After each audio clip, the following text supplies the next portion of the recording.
24/7. The blackout continues, cause it ain't never stopped. So it's F. Rick Chow as an op and as an MF crew. And if you don't like these certifies, then it's F you too. Certified time, baby. Let's go to work. Free Hugh.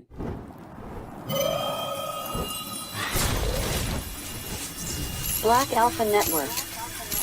Home of Black excellence. Power to the people.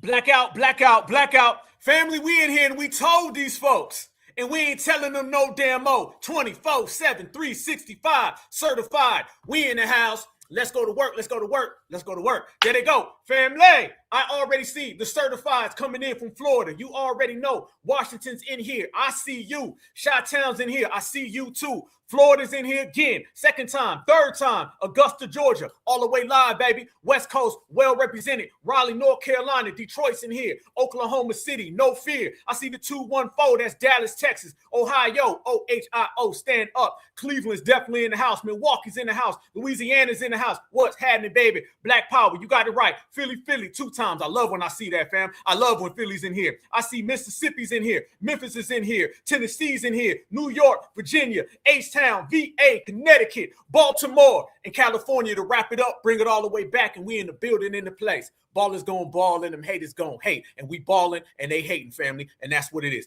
Let's make it clear, y'all. I need all my regulators right now to stand up, fam. If you a regulator and you a delineator and you certified FBA and you ain't letting nobody talk nothing, you ain't letting nobody talk out of line, you ain't letting nobody disrespect, then I send you the biggest certified salute direct to you, family, because this is what it is. This is the principle we stand on, and the business belongs to us. Family, you got these people running around here, and they thought that foundational Black Americans was only going to black out one community. What they ain't understand about 24/7, 365, fam. 24/7 means all the time. 365 means all day, and anybody can get it. And fam, Rick Chow Main community getting that smoke.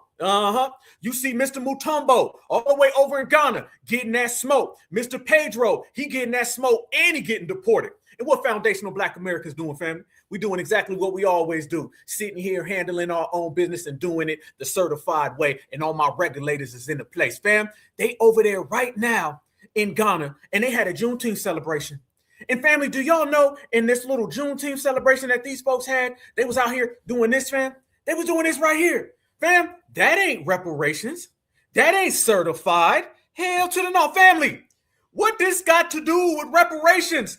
They done pulled out the actors, fam, and they was literally having a reenactment and a mockery of slavery. Yes, the hell they was, y'all. And on top of all of that, fam, they was dressed up like they was on some colonial time.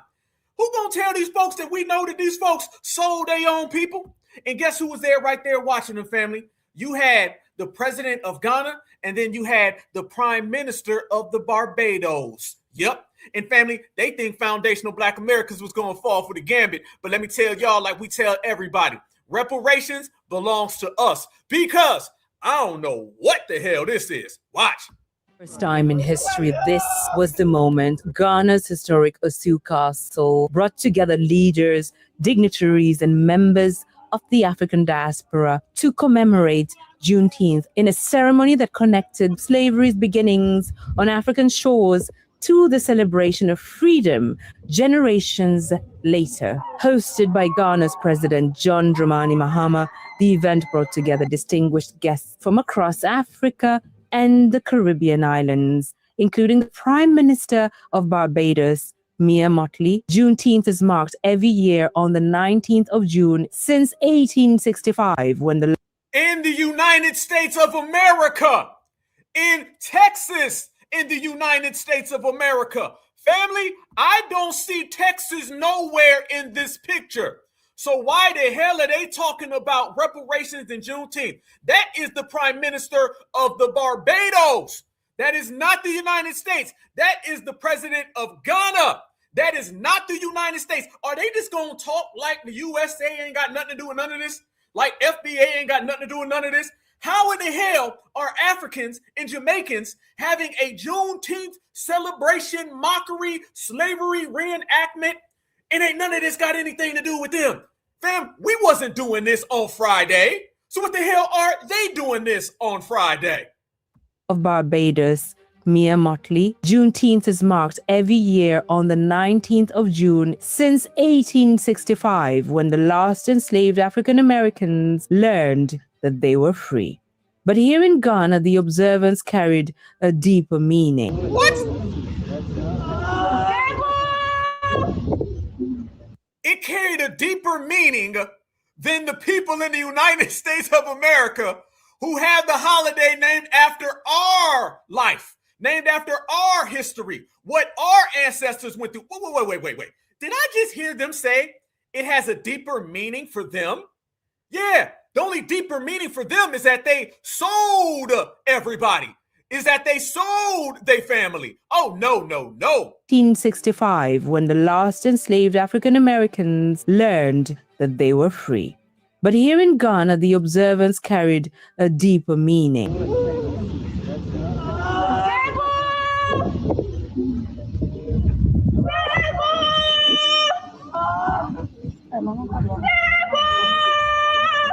Delegates walked through the corridor. You ain't screaming looking for your damn family member, because you the one who sold them and walked them right on over to the colonizer. Stop playing. Fam, we ain't gonna let these people act like they was looking for their folk. No, you wasn't. You was like, here he is. Here, give me some apples, give me bamboo, and you can have him. Because I love Mr. White Man. Mr. White Man have my kid. Mr. White Man have my son. Mr. White Man have my family. Hell no. Doors and dungeons of Osu Castle, one of the sites connected to the transatlantic slave trade, where Africans were held before being forced onto ships bound for the Americas. A powerful presentation brought the past into sharp focus, recounting the harsh realities of slavery more than 400 years ago. From cramped holding cells to the separation of families and the loss of freedom, the experience served as a moving reminder of the human cost of one of history's greatest. Stop! Family, what the hell is this?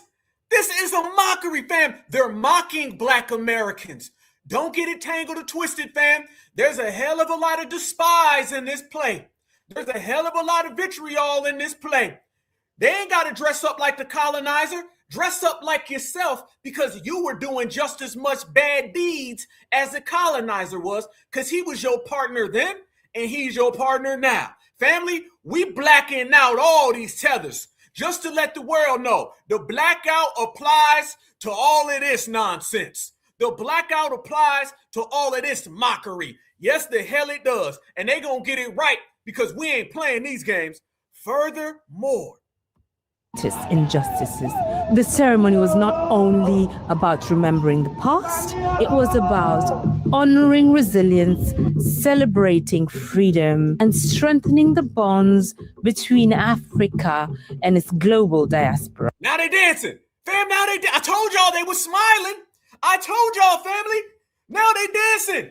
Oh no, this is off code. This is why we delineate. This is why we regulate. This is why we separate Black Americans. We don't go for none of this. Fam, how the hell you just went from, help me, please, help me, someone help me. You went from a slave reenactment to now you sitting there and you dancing. Nah, bruh, they literally are out here making a mockery. Damn. Injustices.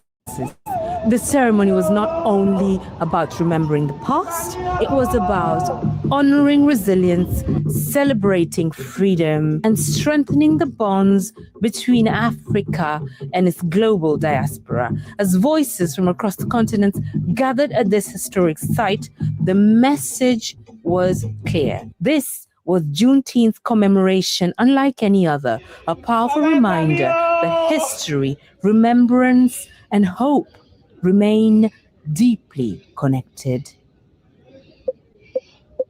No. Time in history. No. Hell to the no, family. What the hell was that? Family, what are they doing over in Africa? Look at this right here, fam. We don't do this. This ain't what FBA does.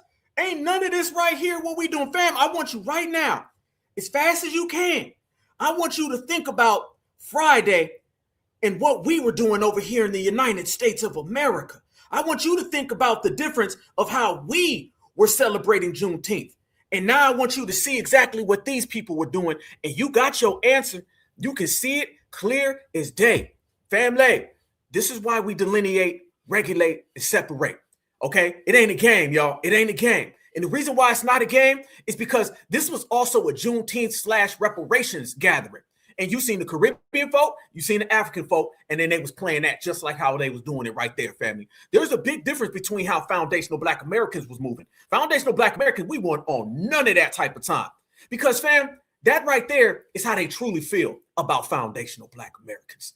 And it's what we've been saying the whole damn time. See, family, they thought that foundational Black Americans was going to take a step back.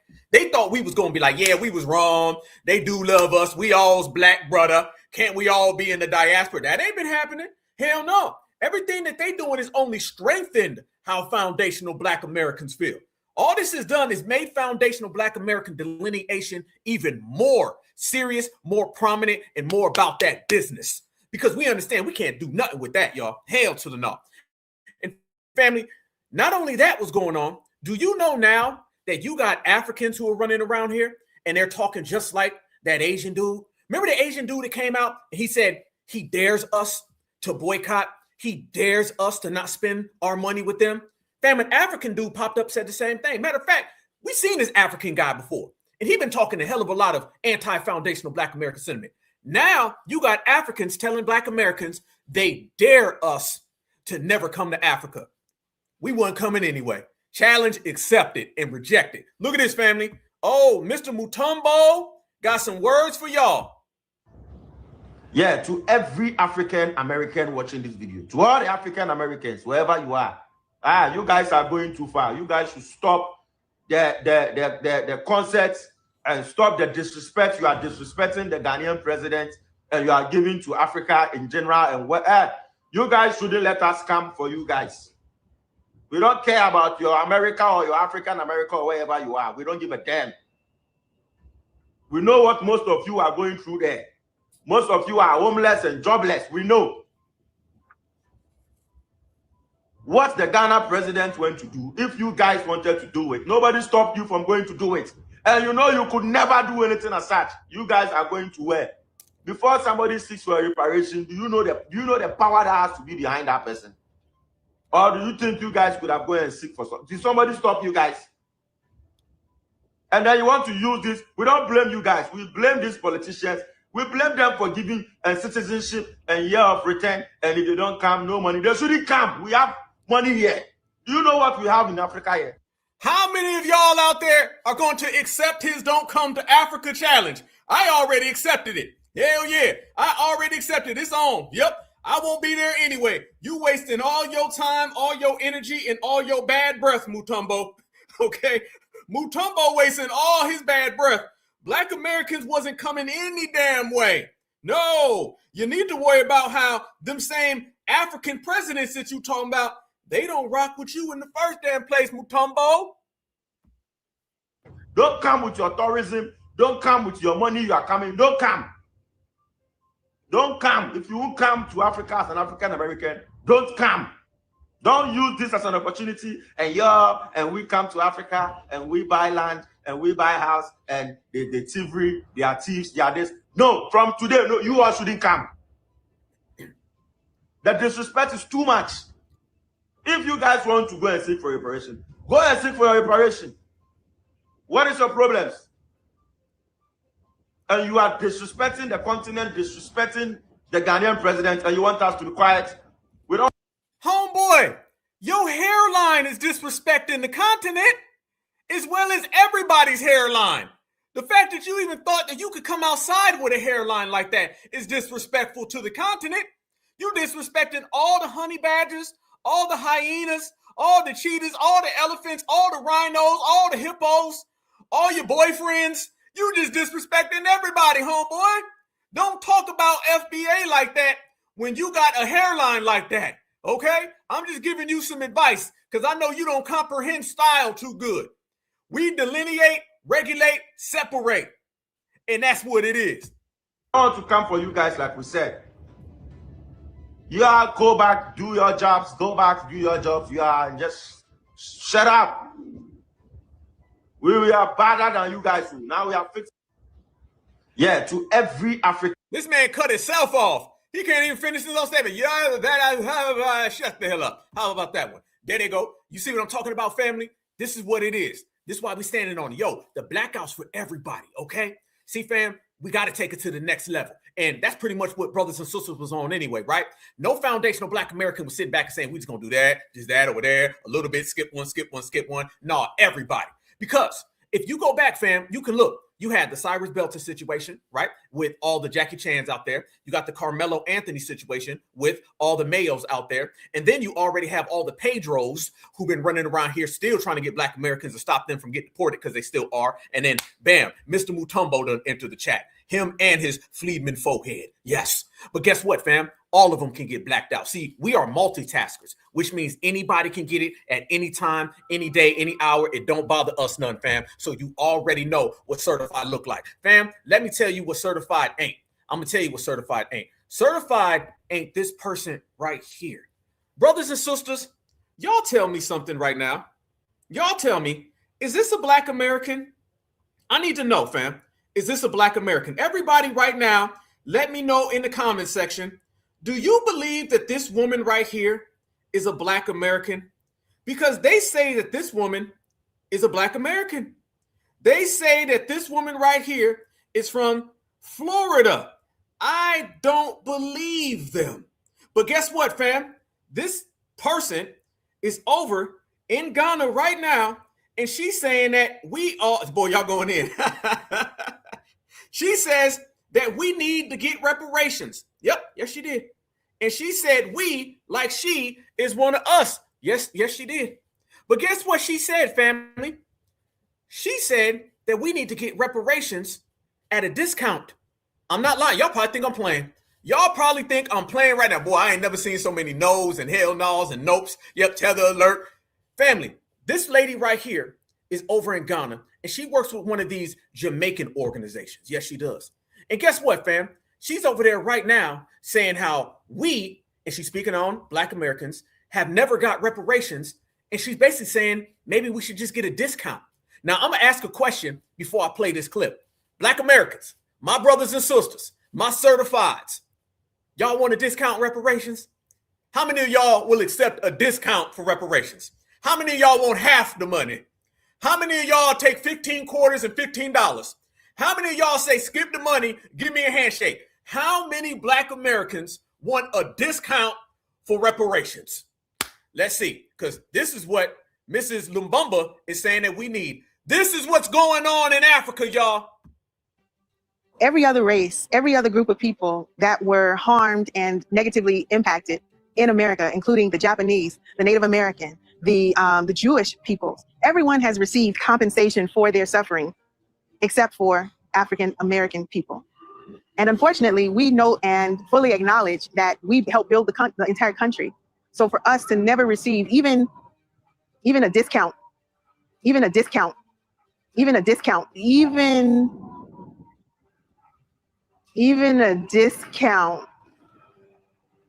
of any sort on anything. What? Fam, I done heard it all, brothers and sisters. I done heard it all, Black folks. They are now out there throwing in slowly a discount on reparations. Y'all know what that really means. Y'all know damn well what a discount for reparations means. That means truth and reconciliation. That means we'll take half the money on Sunday. And if you can't get it to me on Sunday, how about Saturday? And if you ain't got it on Saturday, how about you don't give it to me at all? Fam, they're slowly slipping in this language. Be very cautious, black folks. This is where it starts. One more time again. And by the way, who the hell is we? The Native American, the Jewish people. Everyone has received compensation for their suffering, except for African American people. And unfortunately, we know and fully acknowledge that we helped build the entire country. So for us to never receive even a discount, even a discount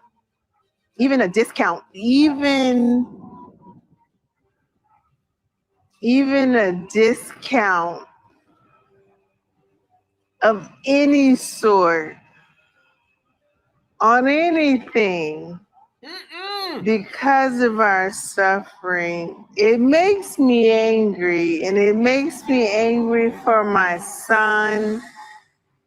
It makes me angry for his children. Every other race, every other group of people. No, black folks, we about to break that down. Oh, no, she didn't. Fam, she thought she was slick, didn't she? She really thought she done pulled the wool over us. Y'all got to watch the language, black Americans. That's how it starts. One person starts talking about a discount. Next thing you know, discount becomes the demand. There you go, right then and there, black Americans. One more time, double up and bring it back. That right there, family, her name is like Chauncey Willis. And it's clear. One more time for y'all. One more time. Y'all look right there at your screen, fam. Why is she talking about we? Family, you can look at this woman from across the street and around the corner and see she ain't no damn FBA. But she's over there talking about we built America. We never got our just due for it. We need our compensation. We need our money. Nah, homie. No. I don't believe you. And she's with one of these like Jamaican African groups, because what ended up happening over there, family, is what we've been talking about on the Black Alpha Network for years. You're starting to see that allegiance and that alliance, okay, of the Caribbean and the Africans. Y'all know the same ones who always got negative things to say about black Americans? Y'all know what I'm talking about? Well, now over there, that's what that was. These are non-FBA reparations, okay? And they're all trying to kind of get in to control the reparations conversation, but we're not allowing it to happen. Never that. See, what they're doing now, fam, they're, like I said, slowly throwing in terms like some type of discount, okay? See, that's what they do, fam. You got to watch the language. Notice what foundational black Americans, our language is very precise and concise, to the point, direct. It can't be remixed. We got a dollar amount. You still ain't heard a dollar amount with these people when it come to reparations. You ain't heard them talking about one damn dollar. Never. They don't say $1 million. They don't say $1 billion. Notice, fam, their financial gains are vague or, quite frankly, non-existent. Think about that, fam. When you start talking about these African and Caribbean-led reparations plans, their financial gains, their financial exchange, their financial payoffs are vague or non-existent. It doesn't exist. They don't even bring it up. And then they start saying things like that right there. Look at this, y'all. This is this woman right here. Fam, this woman ain't no damn black American at all. She ain't no damn black American at all. I don't want to hear it. Never that, never, never, never. But she's over there talking on behalf of us. Notice there was no foundational black Americans there in that place, y'all. There was no foundational black Americans there, no. But guess what? They had a bunch of people over there talking like they was foundational black Americans. They had a hell of a lot of people over there talking like they was down with us. No, the hell they are not. See, she's the co-founder and CEO of the Institute for Diversity and Inclusion in Emergency Management. This woman is, I believe, a Caribbean, okay? This is what I believe is a Caribbean lady who now they're trying to place up and prop up as some type of fake representative for black American reparations so they can start saying things like a discount.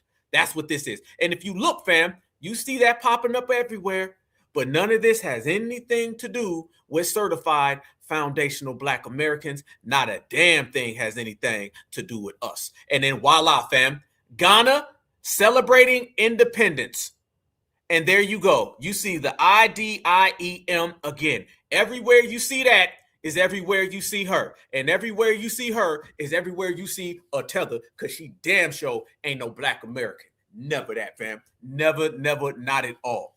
So you see what I'm talking about, fam? A discount reparations, a slave reenactment, mocking us. That's what it is. Because when these people get amongst themselves, that's when you see their true energy. That's when you see their true beliefs. That's how they really feel, fam. And what's happening now is that the cameras is catching all of this stuff. That's why they always saying something and trying to walk it back. We ain't going for none of that, fam. Blackout. You disrespect foundational Black Americans? Blackout. You try to steal our reparations with a discount? Blackout. You try to cosplay and speak on behalf of us? You get on the podcast? Blackout. Every single thing that they do, fam, we got an answer for them, and it's simply a blackout. And that's why it's sweeping across the country. That's why everybody want to be down with it. But bigger than that, y'all, everybody's afraid of it. That's the real play right there. Because every single community knows damn well their name could be next. It don't matter, fam. FBA can wake up any damn day of the week and say, you know what? Let's go get with them busters over there. And as soon as we do, it's a wrap for them busters over there. Because, fam, the streets was talking, and brothers and sisters ain't standing on none of that. Black Americans is looking at that whole situation and saying, F no. Yeah, that's Ghana begging conference. Yeah, they went on a 3-day begging conference from June 17th to June 19th, and they had 3 different locations where they were just begging for reparations. And on the 19th, out of all days, they used a Black American holiday to spotlight slavery for reparations. Yeah, so while Black Americans were, celebrating freedom, they were like, look, we were in bondage and slavery. Please give us some money. These are their requests. This is fluff right here. We want no apologies. They don't really want no apologies. This is what they really want. A clean slate for their debts that they owe to Western, to the Europeans. They want a clean slate. Mind you, this is debt that they accumulated from the Europeans. Then they want cash reparations. And you know what they want for Black Americans? For you to have free access to Africa. Like we don't already got that. My passport give me access to the world, right? The U.S. passport give you access to the world. So why are you giving me something that I already have access to? They don't want no tangibles for Black Americans. They don't want no cash reparations for Black Americans. It's just cash for Africa. And I want to say the Caribbeans and some of those Latin countries. Can you believe it? Some of those Latin American countries. But they used a Black American holiday to make this statement. What despicable and wicked, right? Use your own holidays to demonstrate this, and then they want to turn, or you know what? They already did. They turned slavery into a tourist industry right there in Ghana. Wow. Yeah, that's Ghana begging. That's what they want, family. That's what they want. They want more foreign aid. That's really what this was about, fam. Every single thing that you seen was about foreign aid, them getting a couple extra dollars. Because remember, y'all, Trump done took away all that foreign aid from these people. And once he took away that foreign aid, they ain't got nothing. What they got, y'all? What do they have, family? Nothing. So now they're out there trying to run this whole scam. Fam, don't get it tangled nor twisted. They had the very, very first little reparations thing at the UN. And the brothers and sisters in New York was there, and they shut that down. Then what they do, family, they followed back immediately, and they had one just this weekend, and they coincided it with Juneteenth. Don't get it twisted. I'm going to tell you right now what happened, fam. That was a Juneteenth and reparations committee simultaneously. That wasn't just a Juneteenth celebration. A lot of people think that was just about Juneteenth. No, it was over the weekend where it was Juneteenth and it was reparations collectively together. Because they scheduled it collectively together so they could tether onto our holiday. They use Juneteenth so they can tether onto it to push the reparations scam so they can get more foreign aid from the United States of America. And family, right here in the United States of America, since we got this blackout, boycott, wealth transfer going on in these streets, fam, have y'all been seeing all of these Africans and Caribbeans running around here trying to weasel their way in, trying to make it look like black owned means tether owned? Family, we came up with a term about a month ago, and it's called CAP, and that means Caribbean African person. Remember that, family. That means a Caribbean African person. Y'all want to be Caribbeans and Africans when y'all got these little alliances to go get your scam reparations? Y'all want to be Caribbeans and Africans when y'all unite to be anti-Black American? When you want to practice ethnic discrimination? Okay, then, well, you going to be a cap. Because everything you do is cap any damn way. Your hairline's cap. Your freedom is cap. Your reparations is cap. Your forehead is cap. Your village is cap. So you are a Caribbean African person. Y'all write that down. Put that one down, family. Because if they want to identify as that, then we're going to identify for them. They running around here right now trying to make it look like they Black owned. And you got all these damn Africans talking about some, come to my store, come to my store, Black owned. No, hell no. You ain't Black. Remember that, fam. What we're doing now, we're punishing everybody who didn't want to be Black back in the day. See, when Black Americans used to be accepting to these folks, when we used to help these folks, when we had their back way back in the day, when we were sacrificing, because remember, y'all, we've done way more for them than they've ever done for us. Let me tell you, when a foundational Black American stood up for Africa one time, that's one time more than Africans have ever done for us. The Jamaicans as well. All them caps, okay? Mops and caps, all right? Remember that. So family, based on that fact that they were like, me no Black, I'm not Black, none of that stuff. Okay, well, you ain't gonna be Black when we do this blackout. What they're trying to do is that they're trying to get us not to target them. Because remember, last summer, we was blacking their ass out as well with the African boycotts at their hair stores. Look how it all plays out, fam. We got the Africans last summer and it's the Asians this summer. You notice that? AKA going down the list, checking all the ops and blacking their ass out. So now, y'all, you're starting to see these, I thought we was all Black. I thought we was all friends. What's the difference between Black Americans and Black African immigrants? Everything. Quick question, guys. What is the difference between Black African immigrants and Black Americans? Because they be acting like there's something different. The last time I checked, they were from Africa, right? Okay. Apparently on Juneteenth, there was Black people saying stuff like, don't tell me happy Juneteenth. I'm Haitian. I'm Nigerian. Juneteenth is for all of the Blacks in America. What do you think would happen to your ancestors if they came to America and the Blacks were still enslaved? What? Says who? Says who? Tell the woman. Nigerian. Juneteenth is for all of the Blacks in America. What do you think would happen to your ancestors if they came to America and the Blacks were still enslaved?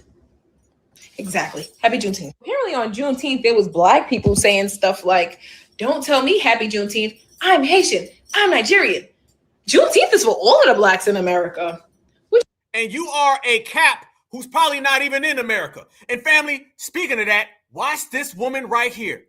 Listen to this damn accent and watch her trying to make it look like she got a Black-owned business. Watch this, family. Do anything. I've been running the store here for 3 years. Hi, I'm Tia. I'm the owner of Joyless Beauty Supply Store here in Jacksonville, Florida. The address is 999 Blending Boulevard. We are in Orange Park. Come on by and say hi. We look forward to seeing you.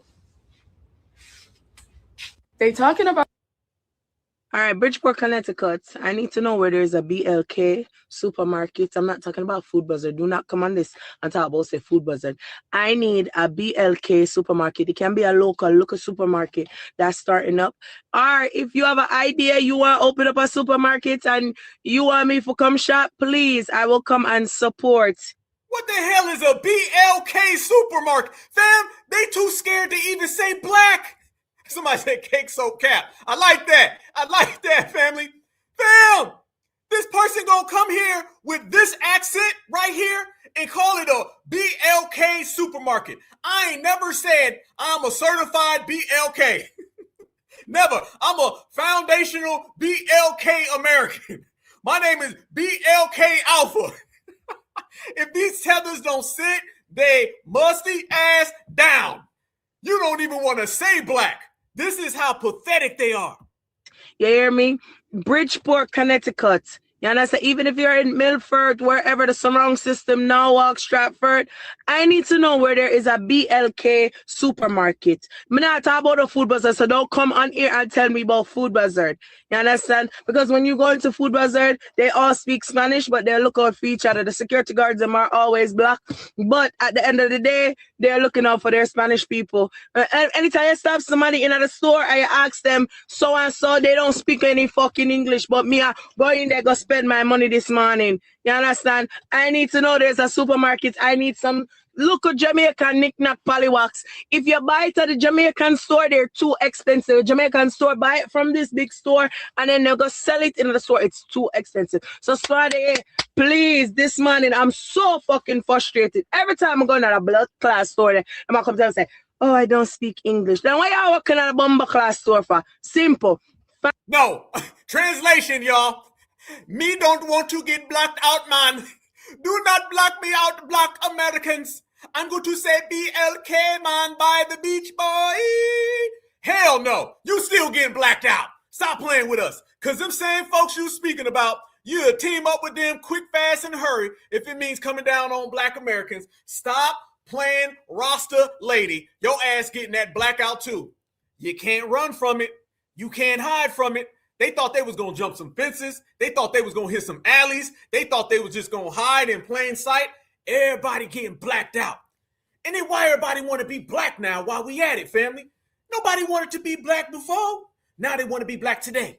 Listen to that, fam. Straight up trying to hide their accent. The first one was just trying to talk like we couldn't hear that accent. This one right here that you just heard, she's basically making it look like, oh, I got an accent, but I'm down with y'all. Ain't none of y'all down with us. Y'all had y'all chance. Y'all had y'all opportunity. Family, this 24/7 blackout went from these folks trying to test us, disrespect us, and challenging us to now them same folks is out here pleading, begging for us to stop because they looking in them pockets. They looking in them pockets right now, and them pockets is empty. They can't find no dollars. They can't find no bills. All they doing is pulling out some tethered lint. That's all they got, fam. They got some lint from Port-au-Prince. They got some damn lint from Kingston. But let me tell you what they ain't got. They ain't got them foundational Black American dollar bills, because them foundational Black American dollar bills are going to Black American-owned businesses. This done went from a blackout, a wealth transfer, to these folks scared shitless. And they should be. Watch this right here, fam. Because Black Americans, we out here and we saying, well, hold on now. Wait a minute. Everybody want to be black all of a sudden. It's very, very funny style how now everybody and their mama want to be black. And then when they want to be black, they want to be Black American. How come you don't go be black man from the beach? How come you don't go want to be that black? Okay, because remember, y'all was running around here saying me no black. Well, the me no black audience is getting that black out. How about that? Let's go. I have a question. When did everybody start calling themselves black? Is this, I feel like this is new. When did everybody start identifying as black? Because before, everybody was everything but black. Now all of a sudden, oh, I'm black too. I'm black. I'm black. I'm black. I'm black. I'm black. I'm black. To the point where the people that have been black forever.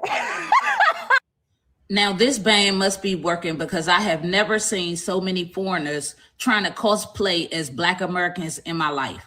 Now, I'm from the DMV, where from childhood, I have gone to school with Haitians, Jamaicans, Nigerians, and y'all have never identified as Black. So when we talk about Black-owned businesses, you know exactly what we mean. And y'all are proud people. So be proud and stop playing around, because this is serious business, and stop trying to be an opportunist. You will not send our money over to your cousins in another country. Did you already know? Stop it. Y'all have never identified as Black. We are talking about Black American-owned businesses, and that's it. And like I said, if we are not asking y'all to stand with us either. Y'all can go support whoever you want to support, because that ain't none of our business.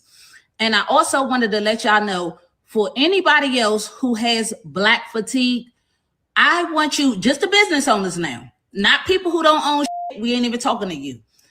Drop your business, your location, so we can stay the out of y'all businesses as well. And this is not just for the Asians and all of that. This is for anybody. Any business owner who wakes up talking about they got Black fatigue, they hate Black people, drop the business name and location. Stand on business. Don't now. Drop the name and location so we can stay the out of there. Now, this ban must be working, because... Now, go ahead, everybody. Stand on it. Stand on all that you don't like Black folks energy. Go ahead. Now's your time. We calling everybody bluff. Proof that all Black people are not, right? It's definitely proof that just because we share melanin does not mean we share experience, does not mean we share culture, does not mean we share identity. And that's the point that I want people to really internalize. When we leave America, everybody knows we are different than everybody. And they make sure to point that out. And when they come over here, they make sure to separate themselves from us. And that is so obvious. These Black faces in high spaces don't be they don't come from America. They're not people whose ancestors have been here for 8, 9 generations. They're first generation Americans, second generation Americans, third generation Americans who feel comfortable identifying themselves as African Americans because they are Africans. And they don't give a fuck about what we've been through. Learn y'all something real quick. Because one thing that y'all do that irks my nerves is that when a Black American is talking about something and they mention the term Black when talking about it, and y'all say, y'all aren't the only Black people. Yes, we are. We're not the only melanated people. We are the only Black people. That's why y'all don't know that y'all are Black until y'all come here. Because y'all resemble us, which makes y'all Black. You're over there in Haiti, y'all are Haitians. Y'all aren't Black. Over there in Jamaica, y'all are Jamaicans. Y'all aren't Black. Over there in Africa, y'all are African. And them other ones is colored. Still no Black. You feel what I'm saying? That's where the me no Black comes from. That is how y'all differentiated yourselves from us when y'all got here. By saying me no Black, that is not saying me no melanin. That is not saying me have straight hair. That is not saying none of this. That is saying I'm not thin. So stop telling us that we are not the only Black people. Yes, we are. We're not the only melanated beings. However, we are the only Blacks. They're not over there. Listen, man, y'all, one thing y'all do, that y'all always try to attach yourselves to us, and we are the only Black people. We're not the only melanated beings out there. Say it loud. I'm Black and I'm proud, and they ain't nothing but melanated and musty, family. That's what it is. You ain't never want to be Black before. Notice, y'all. Everybody want to be Black, fam. Y'all know how we do. Got to do the roll call right now while we in here. 2.3 thousand deep. Family, I need all my baby boomers right now to stand up and be accounted for. Let everybody know. I need all my Gen Xers right now to stand up and be accounted for. Let me know. And if my millennials is in the building, and if Gen Z is in the building, then I need all of y'all to stand up and be accounted for. Let everybody know when you got to this earth. Let everybody know your generation. And I say that to say this, because if you understand the way the game flows, and you know there was a time when ain't nobody said that they was Black. All my young folks out there listening right now, I know you're used to this world where everybody wants to say they Black or BLK or whatever the hell they coming up with. They didn't say that before. They didn't say that until after we got reparations popping. When Black Americans got reparations popping, then everybody wanted to be Black all of a sudden. Then everybody wanted to start saying they Black.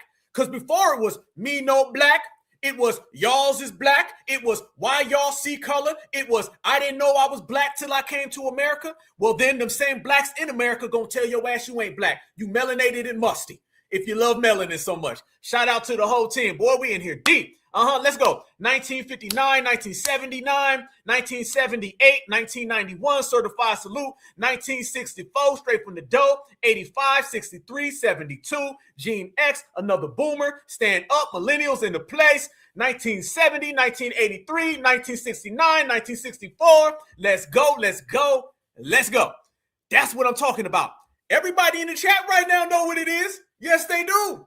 You ain't gonna come around now and try to tell these young folks that you was standing on Blackness the whole time. No, we was making the list. We was checking it twice. And we done seen it. You never wanted to be Black until we started making it popping in these streets. Now out of nowhere, it's the whole world want to claim it. Nah. And family, I've been waiting to show y'all this all day. Family, boy, we in here deep. Much love, baby. Well represented. Hey, listen.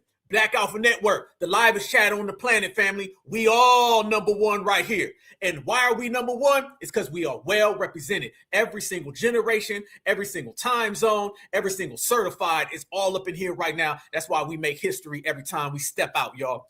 And family, y'all know now with this everybody wants to be black thing, do y'all know now you got Chud the Builder looking clones that are saying they're black? I'm not lying. I wish I was, family. Oh, yeah. This, I want to be black now because black Americans is about to get that reparations bag. Fam, that goes further than Mr. Mutombo.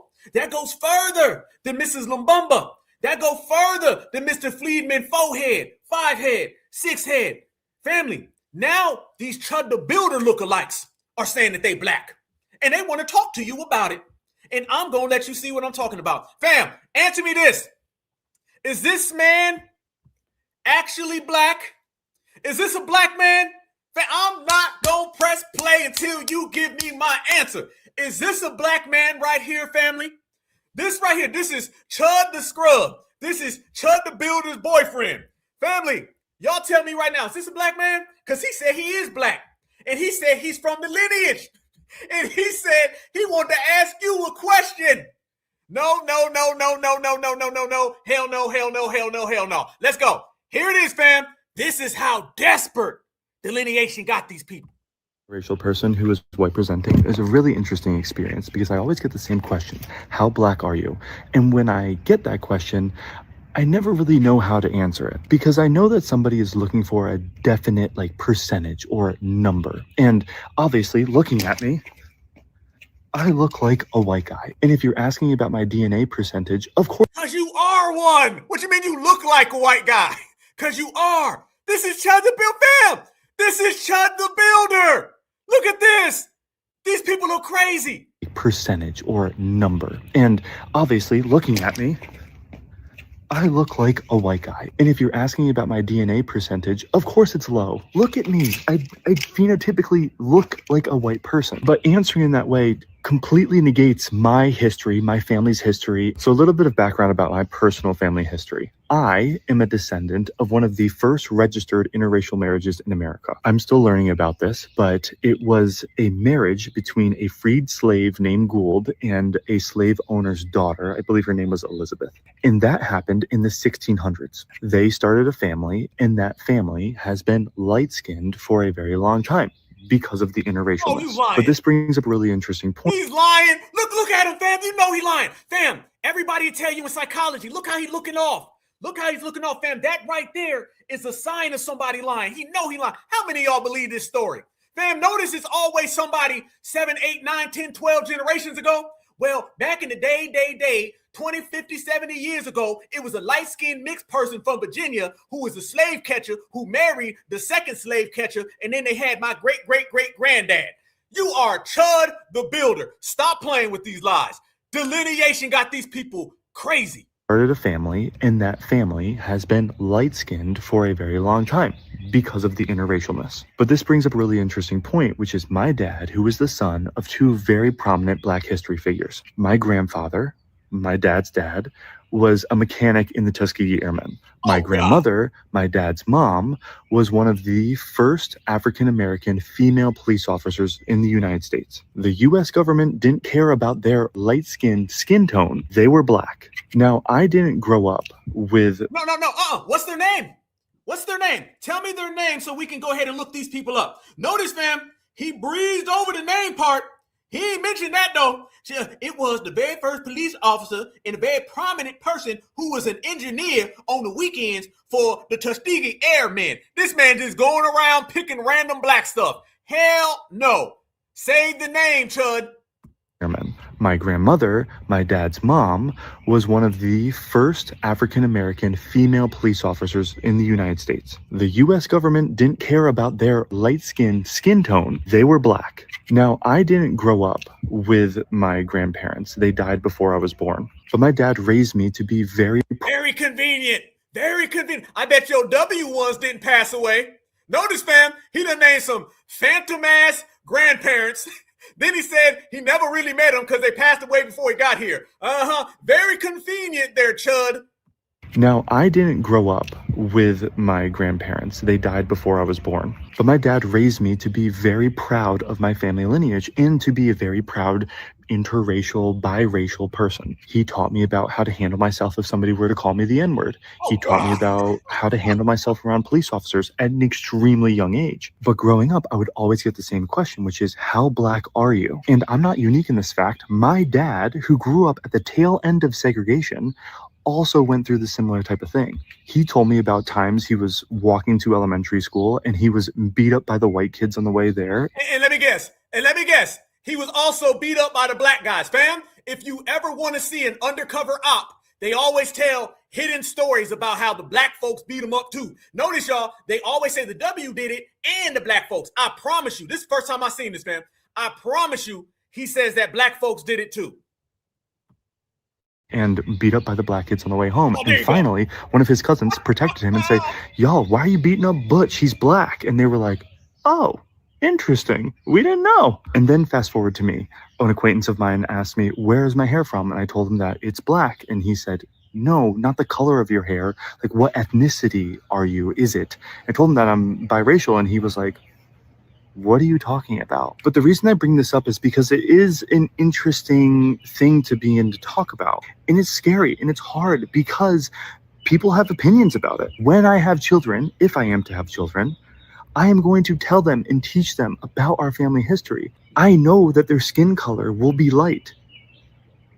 But does that take away their family heritage? Does that take away their bits of blackness? Their bits of blackness? Their bits of blackness? I invite you to have some discourse with me because I know that this is hard, but I'm willing and wanting to talk to you about it.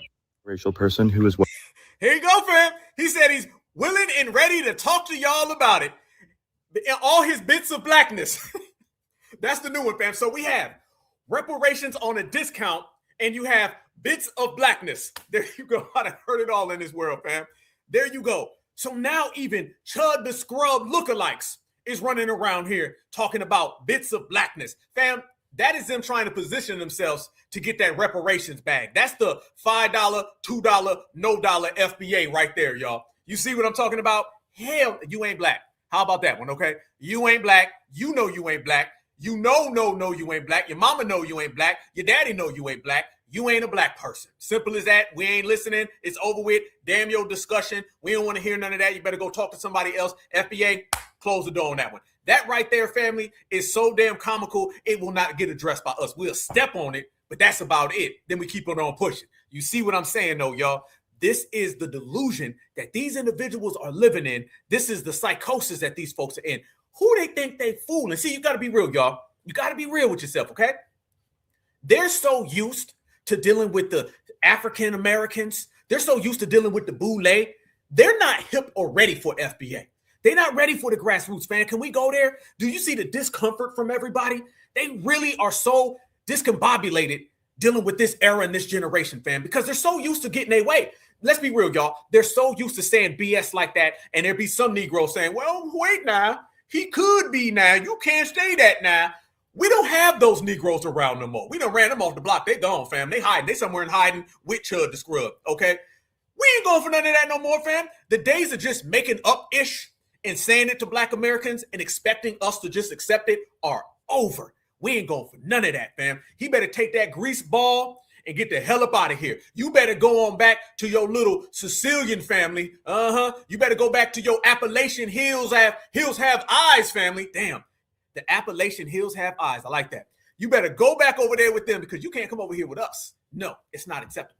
Black Americans ain't going for none of that, fam. You got to be real, and we the realest ones in the room, family. And I say this again, fam. If they don't like what we do, then they already know it's F you. That's the type of energy we standing on, fam. You better go on back to the hills have eyes. You better go back to the hair has lice. That's what you better go. You better take that lice and that meth pipe and kick rocks. Because let me tell you something. Foundational Black Americans in this certified generation, we ain't playing them games with you. We not playing them games with anybody. So if anybody feels that they're going to come around us run these little games and think that it's all going to be good, no, it ain't going to be good. Because the only thing that's good around here is that 24/7 blackout. Oh, fam, everybody's getting at work. I'm telling you right now, they are ducking and dodging. They don't know what's coming next. They scared. They're making phone calls. Everybody out there is trying to get foundational Black American attention. And let me tell y'all what it is. We was on a live a couple weeks ago, family, and I told everybody, by the end of this summer, you're going to have "Please Don't Black Me Out" in every different damn accent. Every single language. You're going to have the Africans saying, "Please don't black me out, nigga. Don't do it." You're going to have the Jamaicans saying, "Don't black me out, man." You're going to have Chicken Chow Man. You're going to have Pedro Martinez.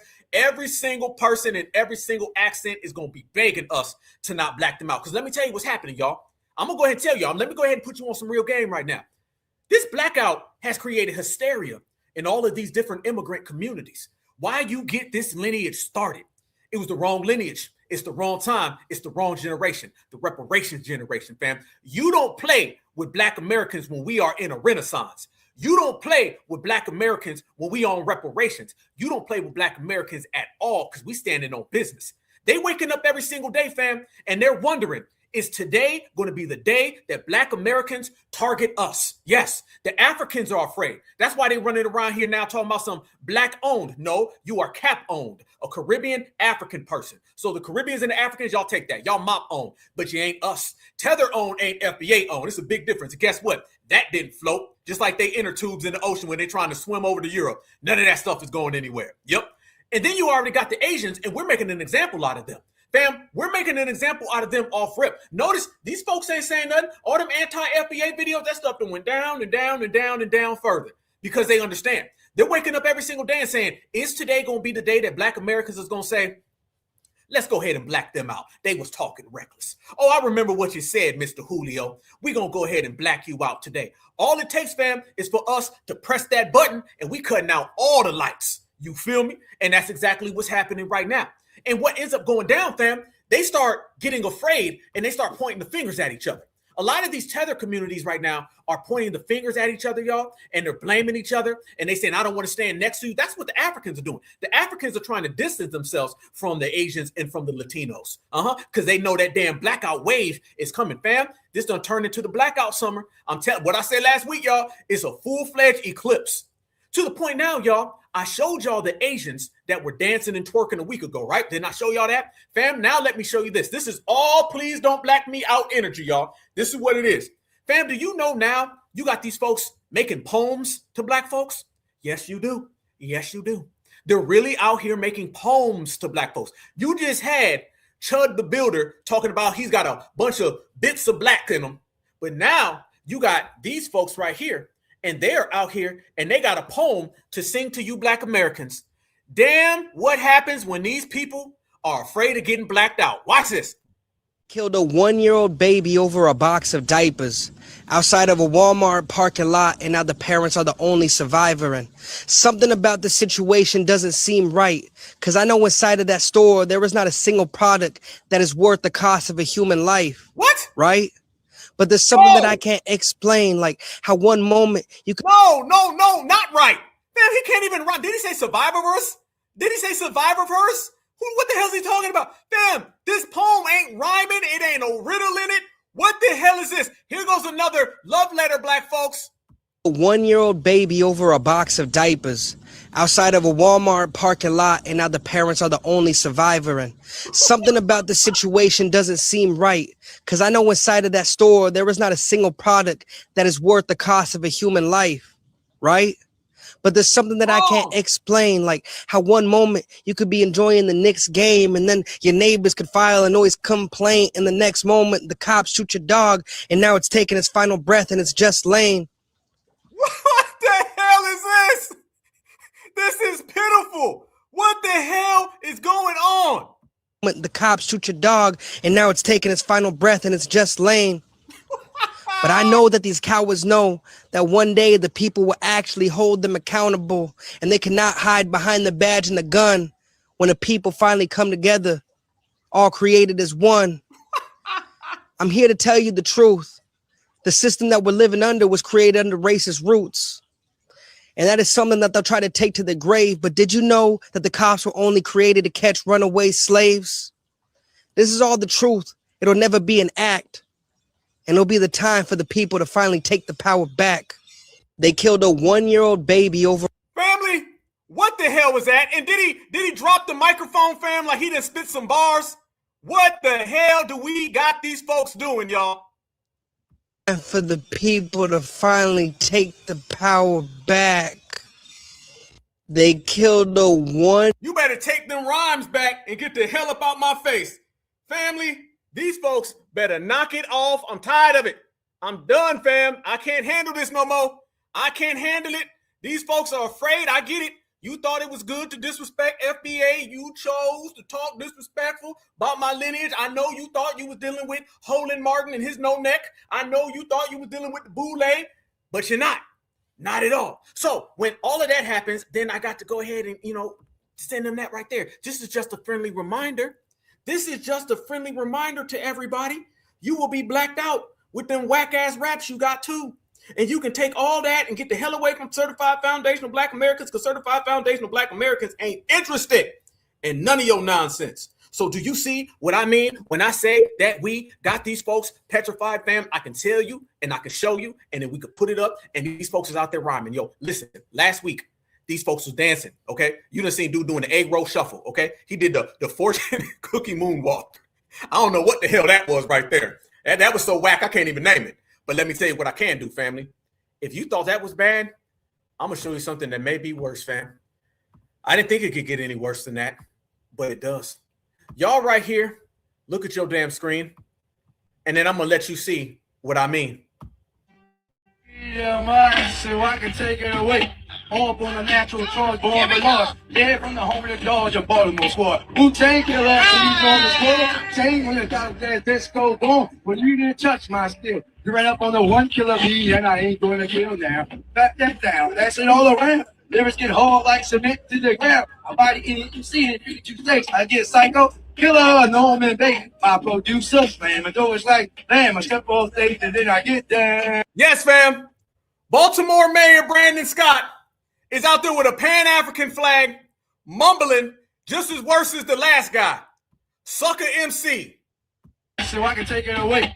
Up on a natural charge, born by law. Yeah, from the home of the Dodge of Baltimore squad. Wu-Tang killer after on the squad. Tang when the got that disco boom. When you didn't touch my steel. You ran up on the one killer bee, and I ain't going to kill now. Back that down, that's it all around. Lyrics get hard like cement to the ground. My body in it, you see it, 52 states. I get psycho. Killer, Norman Bates, my producer, slam and do it's like, damn, I step off stage and then I get down.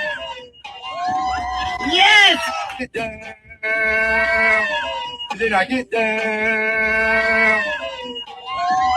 Yes! Give it up for your mayor! Give it up for your mayor! Give me the mic.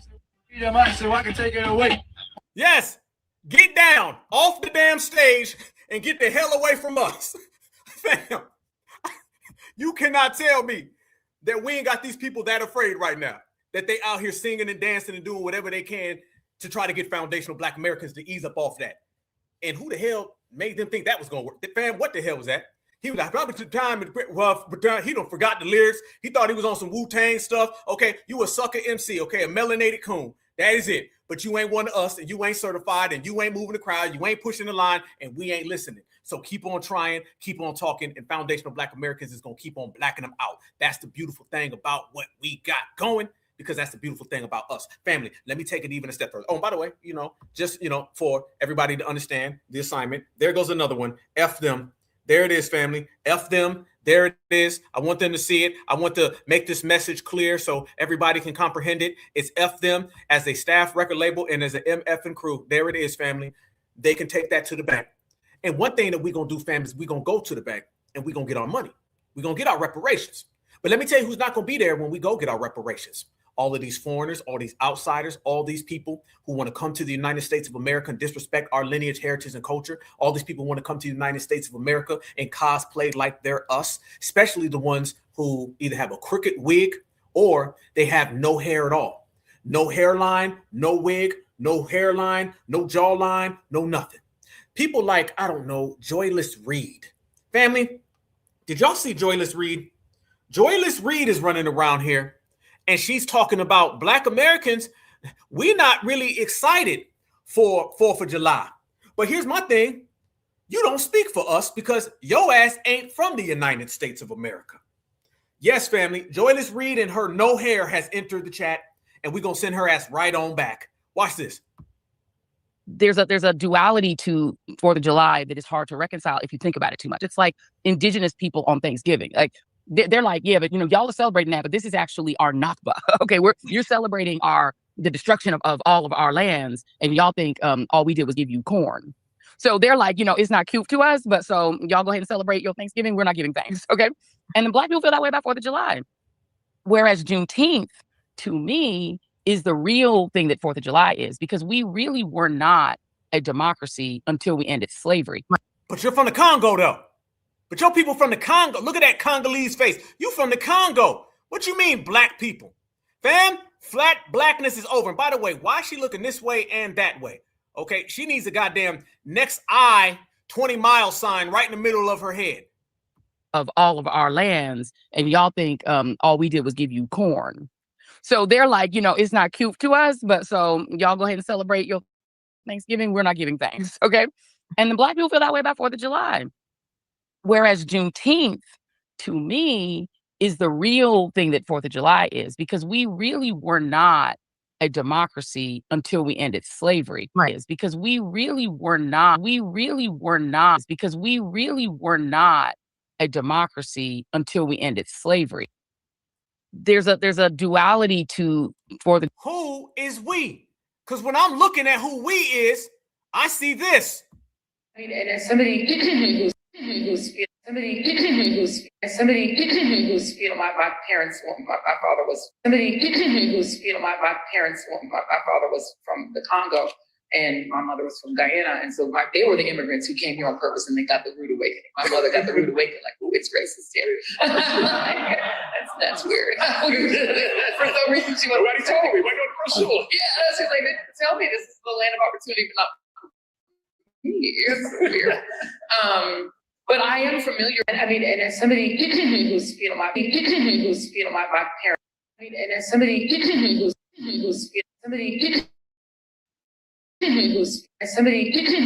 look at her trying to cough it off, fam. Somebody who from the Congo, not American, not FBA. Look at her look at her face, fam. Fam, that cough, that wasn't no damn real cough. That wasn't no real cough, fam. You ever know when somebody lying and they try to do a little fake cough to muffle the sound? She was trying to muffle that her parents is from the Congo. That's what she was doing, fam. She was trying to muffle that up real quick, thinking we wouldn't catch it. Look, fam, y'all know damn well that was deliberate. Somebody, Congo, Africa. Nah, say it clear. Say it clear. I mean, and as somebody who's my parents, my father was my parents, my father was from the Congo. My father was from the Congo. There you go. From the Congo. Fam, we ain't playing this. I'm going to tell you that today. We ain't playing that. Yeah, she tried to cough out the bush meat. Yeah, she still got that damn Congolese bush meat all in her teeth. You know what I'm saying? And you know why she mad, family? She mad right now because she can't go to them damn Asian salons and go get a wig. So now she got to walk around with that dust bucket that she calls hair on top of her head. And FBA's the ones who did that, fam. We got these bush meats with these dust buckets and they're walking around in public. Damn, you got to love being a certified. Family, this is what we mean. The days of just saying you're Black and then coming in the house is over, fam. That's it. You're not going to use Blackness that you never loved in the first place as some type of cop-out or mechanism to get close to Black Americans who've been standing on Blackness the whole time. The days of we look alike because of skin color, it's over. It's over, fam. I said it before. I'm going to say it again, fam. This is all about lineage, heritage, and culture. What race got to do with it? What race got to do with it, family? Now everybody want to be down with the race. Everybody want to say race this, race that. No, no. Y'all are Haitians and Jamaicans and Africans and just melanated people, and we'll handle this Black thing. We've been handling the Black thing by ourselves for a long time, and we're doing just great. We're doing so damn great that you got to come over here and try to mooch off of us. We prefer not even to deal with y'all. You see what I'm talking about? So this is what I'm saying. The days of people just saying we look alike, that answer is null and void. That answer don't compute no more. I'm going to tell you that today. Running around here just saying, well, I got melanin skin, we're friends. That don't make an ally. That don't make a friend. That don't make a buddy. That doesn't make somebody who's got our best interest. That is such an elementary way of thinking, fam, that we're updating the game. We're updating the game, and this way that we're doing, it will be the way forever. Okay? It's all about our ethnicity as foundational Black Americans, our lineage, heritage, and culture. Miss me with all that. I'm dark too. If we all get pulled over, it's going to be the same. No. Because y'all all want to come over here and be this immigrant allegiance. Y'all want to be immigrant Voltron. Well, then be it. Be it. You can have all of that right now, and y'all can get blacked out all in one. I want y'all to stay on that immigrant stuff. Fam, I want all the Africans, all the Spanish folk. I want all the damn Asians. I want them all to continue to be one big old immigrant block. And then that means we can black out their ass all in one. How about that one? Since we're doing it, since we're doing that any damn way. So let's go ahead and just get straight to it. We'll get right to the facts. And foundational Black Americans will put you in your place. But you don't really want to go there, though, do you? Because you know what it is. And family, this is what I'm talking about. They'll send out the most dusty, rusty, musty ass folks to run that cap, y'all. Look at this right here. Why are Africans and African Americans differentiating themselves? We're not doing anything. We're just enforcing it. Let me see y'all face real quick before I take it a step further, fam. Let me make this clear. Foundational Black Americans, we didn't create the difference. Foundational Black Americans, we didn't create the separation. We're enforcing it. If you want to talk about the difference between foundational Black Americans and the diaspora, nature created that because y'all the way the hell over there with y'all people and we right here with our people. We didn't make it that way. I ain't put a big ass ocean in between y'all. I ain't do that. I didn't say that we gonna be from a different lineage, heritage, and culture. We just are. Family, they sitting here trying to blame us for things that nature created. Nature created you different than foundational Black Americans. Nature said that y'all from another continent, y'all from another country, y'all don't speak the same language, y'all don't have the same practices, y'all ain't been through what we've been through, y'all don't have the same ancestors. I didn't create that. Y'all have to deal with it because that's what nature did. So remember this, family. Foundational Black Americans, we didn't create the differentiation. What we did is we enforced it. Look at this right here, family, taking it all the way back. Watch how these people are living in an ultimate delusion. The debate is Africans better or African Americans better? When Africans come to America, they're usually bullied for their identity, often criticized for their appearance, their dark complexions, their accent, and their just appearance overall. And plus, they have to adapt to this new environment, infrastructure, how things work, and blah, blah, blah. For African Americans, they're usually just stuck in misinformation, always thinking that Africa is a state when it's actually a continent, and that Africa is poor, and that there is no water. Which, yes, colonization did deprive them from resources, but they are developed. And yes, just like the US, there is some areas that are still suffering from poverty. When you go outside in America and you're driving in a car, you can look around the streets and you see people literally begging on the streets, begging for a penny. So I don't know why you guys are acting like there's not poverty in the US as well. And it's just we all just learned about all the bad things that yeah, but here's the thing. In the United States of America, you can't just take off your pants and drop one in the middle of the street. Okay? Stop playing with fam. We're not gonna sit there and do that. We're not gonna sit there and be like, well, the poverty is all the same if you look at it. Technically, the poverty is just no, we're not gonna do that. Nope. In the United States of America, you can't just walk down the street, eat a mud pie, and then drop one right there in the middle of the road. You can't do that in the United States of America. Foundational Black Americans, we doing good. And the people that you're talking about in the United States of America, who are the real dusty ones, is them damn W's. It ain't us. Foundational Black Americans, we'll be living in the projects and have the best, cleanest house out of everybody there. Don't play that game with us. We didn't create the difference. We're enforcing it. happened to Africa. We don't really actually learn about how, Africa really developed. So I feel like that's why the information is kind of just staying how it is. But then also for the small percentage like myself who actually go to Africa and, see how it is themselves, it's either three things, right? So that's why I went to a few months ago, I went to Sierra Leone, and it's either three things. They'll either be really supportive, they'll admire you for coming to another land and, trying to learn about your, backgrounds and culture and all of that. Or they'll feel jealous about you, think that you're living this lavish life in America, think that you're rich, and they'll literally increase prices. Or they will literally like look down on you and give you dirty looks and give you nicknames. And because I knew the culture, well, yeah, I did know the culture, but I mean, not culture. I didn't mean to say culture. I meant to say the language. Since I knew the language, I understood what they were saying. So every time they talk bad about me, I could understand. They always say JC. Anytime they say JC, I knew exactly that they were talking about me because it's just like a nickname that they given like American people. Nah, them is names that they call Black Americans. Fam, we be sitting here waiting on the names that they call W's. How come they don't call W's these names? They ain't got not near slurred, and I'm talking about they really use. Miss me with they said it on the weekend, they said it 2 times. Tell me right now, fam, what are the terms that they use to identify the colonizer? They ain't got them. They ain't got them like that. But they'll sit there and pull out every single damn name that they can possibly come up with when they're talking about Black Americans. That lets you know, fam, who they really love. That lets you know. So no. Miss me with it's just a name, and they said it 2 times, and it wasn't really a long name. No, damn that. Which is weird. And I get it. It's like our culture is different. Ever since we've been like separated, like, slavery started with Africans, and the Africans were migrated to the US, and that's how slavery started. And then once the transatlantic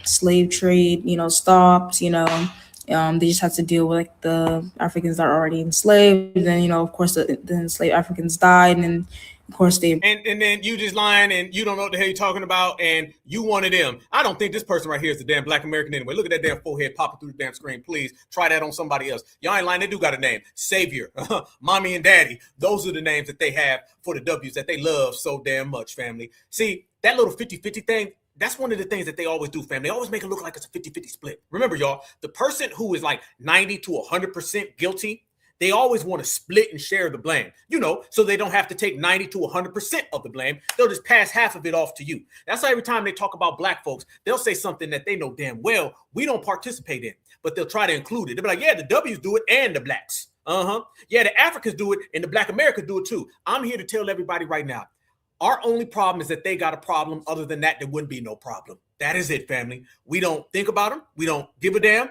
They're the ones over here trying to mooch off of us. They talking about Juneteenth. I don't even know what damn holiday that we could celebrate because they ain't got no Black empowerment days over there. Again, what Black empowerment day does the diaspora have, fam? We don't get nothing by connecting ourselves to them. This is why the dominant society uses them and always is trying to dump them off on us. The reason why you start to see the Democrats always trying to dump Africans on Black Americans, because at this point, family, they realize the only thing that can slow down this foundational Black American Renaissance movement is for us to be attached to all of that dead weight. That is it, fam. They want to attach us to that ball and chain called the diaspora. The dominant society knows the diaspora ain't going nowhere. They know they feuding and fighting. They know them folks is over there in famine. They know them folks got tribalism. Hell, the dominant society is the one who put them in the situation. Nobody knows the diaspora situation more than the Mayos because the Mayos put them there. So therefore, the Mayos is looking at us and they saying, damn, these foundational Black Americans is moving. They don't play none of them games. They blacking out everybody and they making their dollars circulate. Let's attach them to Africa. That's the only thing they can do. Because let me tell you something. The Mayo knows that he can't do nothing. Fam, they got to rely on Chud the Builders. Chud the Builder had a pew-pew and still got whooped on. How the hell do you got a pew-pew and still get served? They know they can't see us, family. They got to go do little sneaky things like down there with Carmelo Anthony, okay? They got to go get the little buffer class like Rick Chow Maine. They got to do little things like that. They know that when we move in mass, like we're doing in the grassroots, they can't see us. The Mayos got that locked down. So the only thing that they can rely on and the main thing that they've been pushing is if we can't stop these folks, let's just time to Africa. Let's just time to Africa and they'll feud and they'll fight and they'll continue to do that. This is why they're always talking about the diaspora war and we don't talk about a diaspora war. Y'all notice that, family? Who's always talking about a diaspora war? Black Americans, we tell everybody we're not even a part of the diaspora. So how the hell am I going to be in a war on some stuff that I'm not even a part of? Black Americans have made it clear. We ain't a part of the diaspora. It does not concern us. It is not on our agenda. We move on without it. Never been a part of it. And they keep trying to say, I know y'all having a diaspora war. I know y'all want to feud with us. I know y'all thinking about us. Notice they're always trying to persuade us to get involved with them. Y'all notice that, fam? They're always trying to say something to get our attention. They're always trying to get foundational Black Americans to speak on things. We don't care.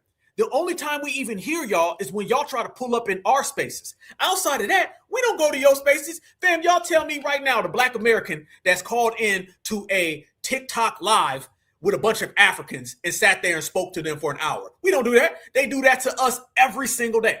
Y'all tell me the time where Black Americans is having some type of celebration for Africa and mocking them the way they were just mocking us with Juneteenth. We don't never do that. One, they don't have anything that we can even see because they have no social movements over there. The only movements they have over there is fighting the corrupt governments. Remember that, fam.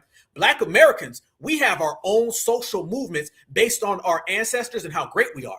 They only have social movements based on fighting each other. The only social movements in Africa is African on African battles, whether that be tribe versus tribe or that be people versus politicians. I digress. That is the only time foundational Black Americans ever encounter these people is when they come knock on our door. That's it. Other than that, man, we ain't worried about these folks. Never. So they go to the thing, fam, where they start coming up with a lot of stuff out there. One of the new things that they've been trying to pull up in foundational Black Americans, we ain't going for it. They keep pulling up, fam, with all of these podcasts. Y'all know what I'm talking about. They got all these damn podcasts out there, and there's a person that I'm going to put on the table. Y'all get ready for this one, fam. This is a new, and I mean a new feature on the Black Alpha Network, and y'all going to have a great damn time enjoying this one, fam. We're going to get us Black America's Most Op list. Yes.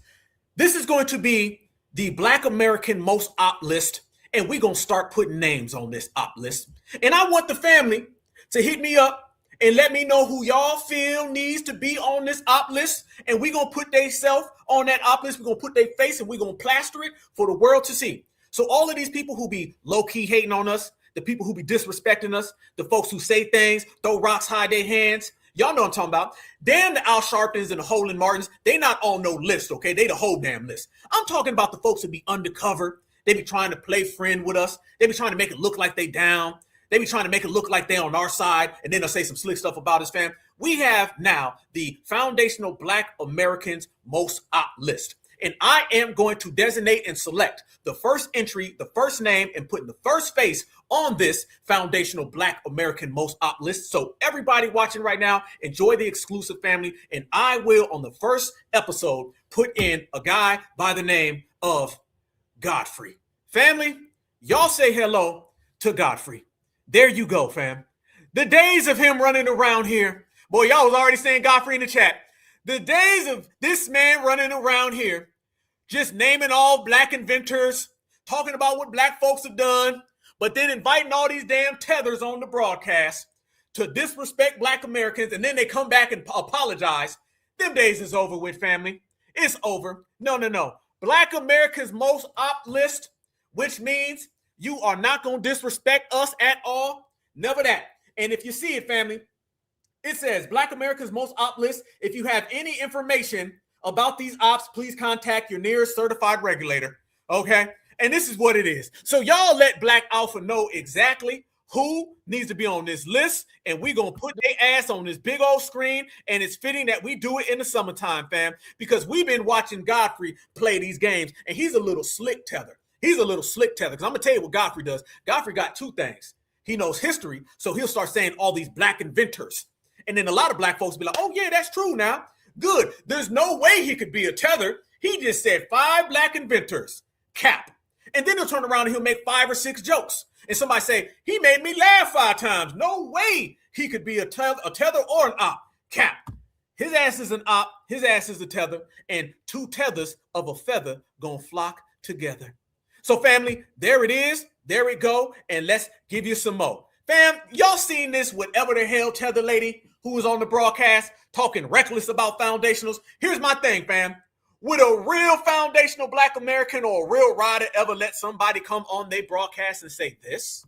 The Americans and Africans. Oh, yes. What they call it? They call it the FBAs versus the foundational Black Americans. Yeah, so I slipped in a lot of stuff like that in the show without them knowing. They didn't get it. Right. But I slipped in some stuff to say, look, guys, we're all one. I mean, people took it wrong. Like there was one episode. This is the foundation of this episode. Yeah. African Americans and Africans. Oh, yes. What they call it? They call it the FBAs versus the foundational Black Americans. Yeah, so I slipped in a lot of stuff like that in the show without them knowing. They didn't get it. Right. But I slipped in some stuff. I slipped in some stuff without them knowing. Listen, fam, They telling you their tether agenda. They'll slip in some stuff without you knowing. Ain't that exactly what Godfrey is doing? It's the same thing. They be sitting there disrespecting you and putting it in jokes, and folks be believing it. To say, look, guys, we're all one. I mean, people took it wrong.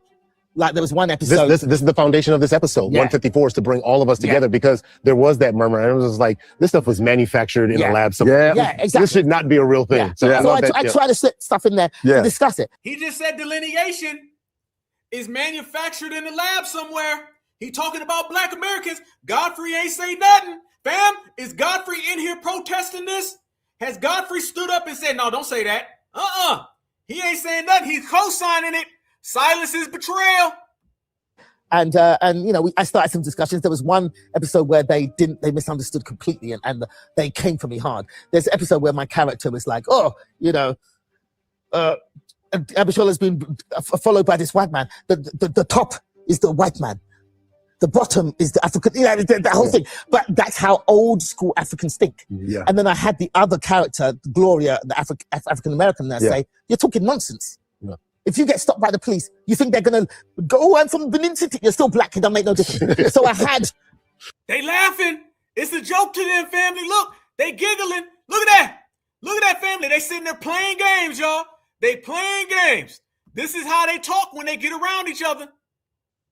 Africans think. Yeah. And then I had the other character, Gloria, the African American, that say, you're talking nonsense. Yeah. If you get stopped by the police, you think they're going to go, I'm from Benin City. You're still black. It don't make no difference. So I had the other character counteract that. But what happened was people took just my character's part of it and edited out the African American character. And when look at what this woman's written about African Americans. She hates us, these Africans. And I'm like, you got to watch the whole scene, and you'll see that the African American rebuts what she's saying and makes her look stupid. Like, come on. But I was trying to Americans and Africans. Oh yes. What they call it? They call it the FBA. But we ain't African Americans. So you started off with some bull-ish. There you go. Fam, remember this one right here? The last person who was on the show? Or embracing notion that you guys are talking about, as opposed to me now beginning to internalize some kind of ridiculous, what they call ADOS or whatever. That's like my traditional black. Really, Godfrey? Damn! He just brushed us off. Fam, look, fam, I want everybody to look at Godfrey right here. This is Godfrey right here. Godfrey right here. Look at him. Brush it off, y'all. Really, Godfrey. This so black. Damn. ADOS or whatever. That's like my from this. Look at him, y'all. Oh, that look like despair. That don't look like a friend to the end. Nah, see, fam, look how he teamed up with the tether man. He on the tether team. When it boiled down to it, y'all, they gonna always be on the side of anti-Black American. They gonna always be down with their own people. Y'all see the real Godfrey when he get around them Africans. Look at it. He's saying no. He brushing us off. And Mr. Milk Dud Mutombo, his African friend, is sitting there looking at him. He's looking at Godfrey for guidance. Godfrey is disrespecting us, brushing off delineation, brushing off the lineage, brushing off our separation. And this man right here is looking, saying, okay, fam, somebody screenshot that. That say 1,000 damn words. Right there, y'all. That's how this man really feel. It's so black. Really, Godfrey? It proliferates. Yeah, it does. It proliferates. You look at what is happening with nationalism, you know, the rise of the Reform Party in the UK. You look at why we have some of the political circumstances we have here in America. It starts like this. It starts with people feeling empowered and gathering around negativity that gives them some kind of identity. Damn. So basically, fam, we got to search for an identity. Look at this right here. Yeah, hell yeah, family. Foundational Black Americans Most Op List. Godfrey. If you have any information about these ops, please contact your nearest certified regulator, fam. And we got 2.7 thousand in here, right now. That right there, fam. And I ain't done. More stuff came out about Godfrey. And watch how Godfrey was talking to this guy right here. Godfrey went full, I know more than you because I'm Nigerian. Oh, yeah. This the real Godfrey. How many of y'all seen this clip? Watch this right here, family.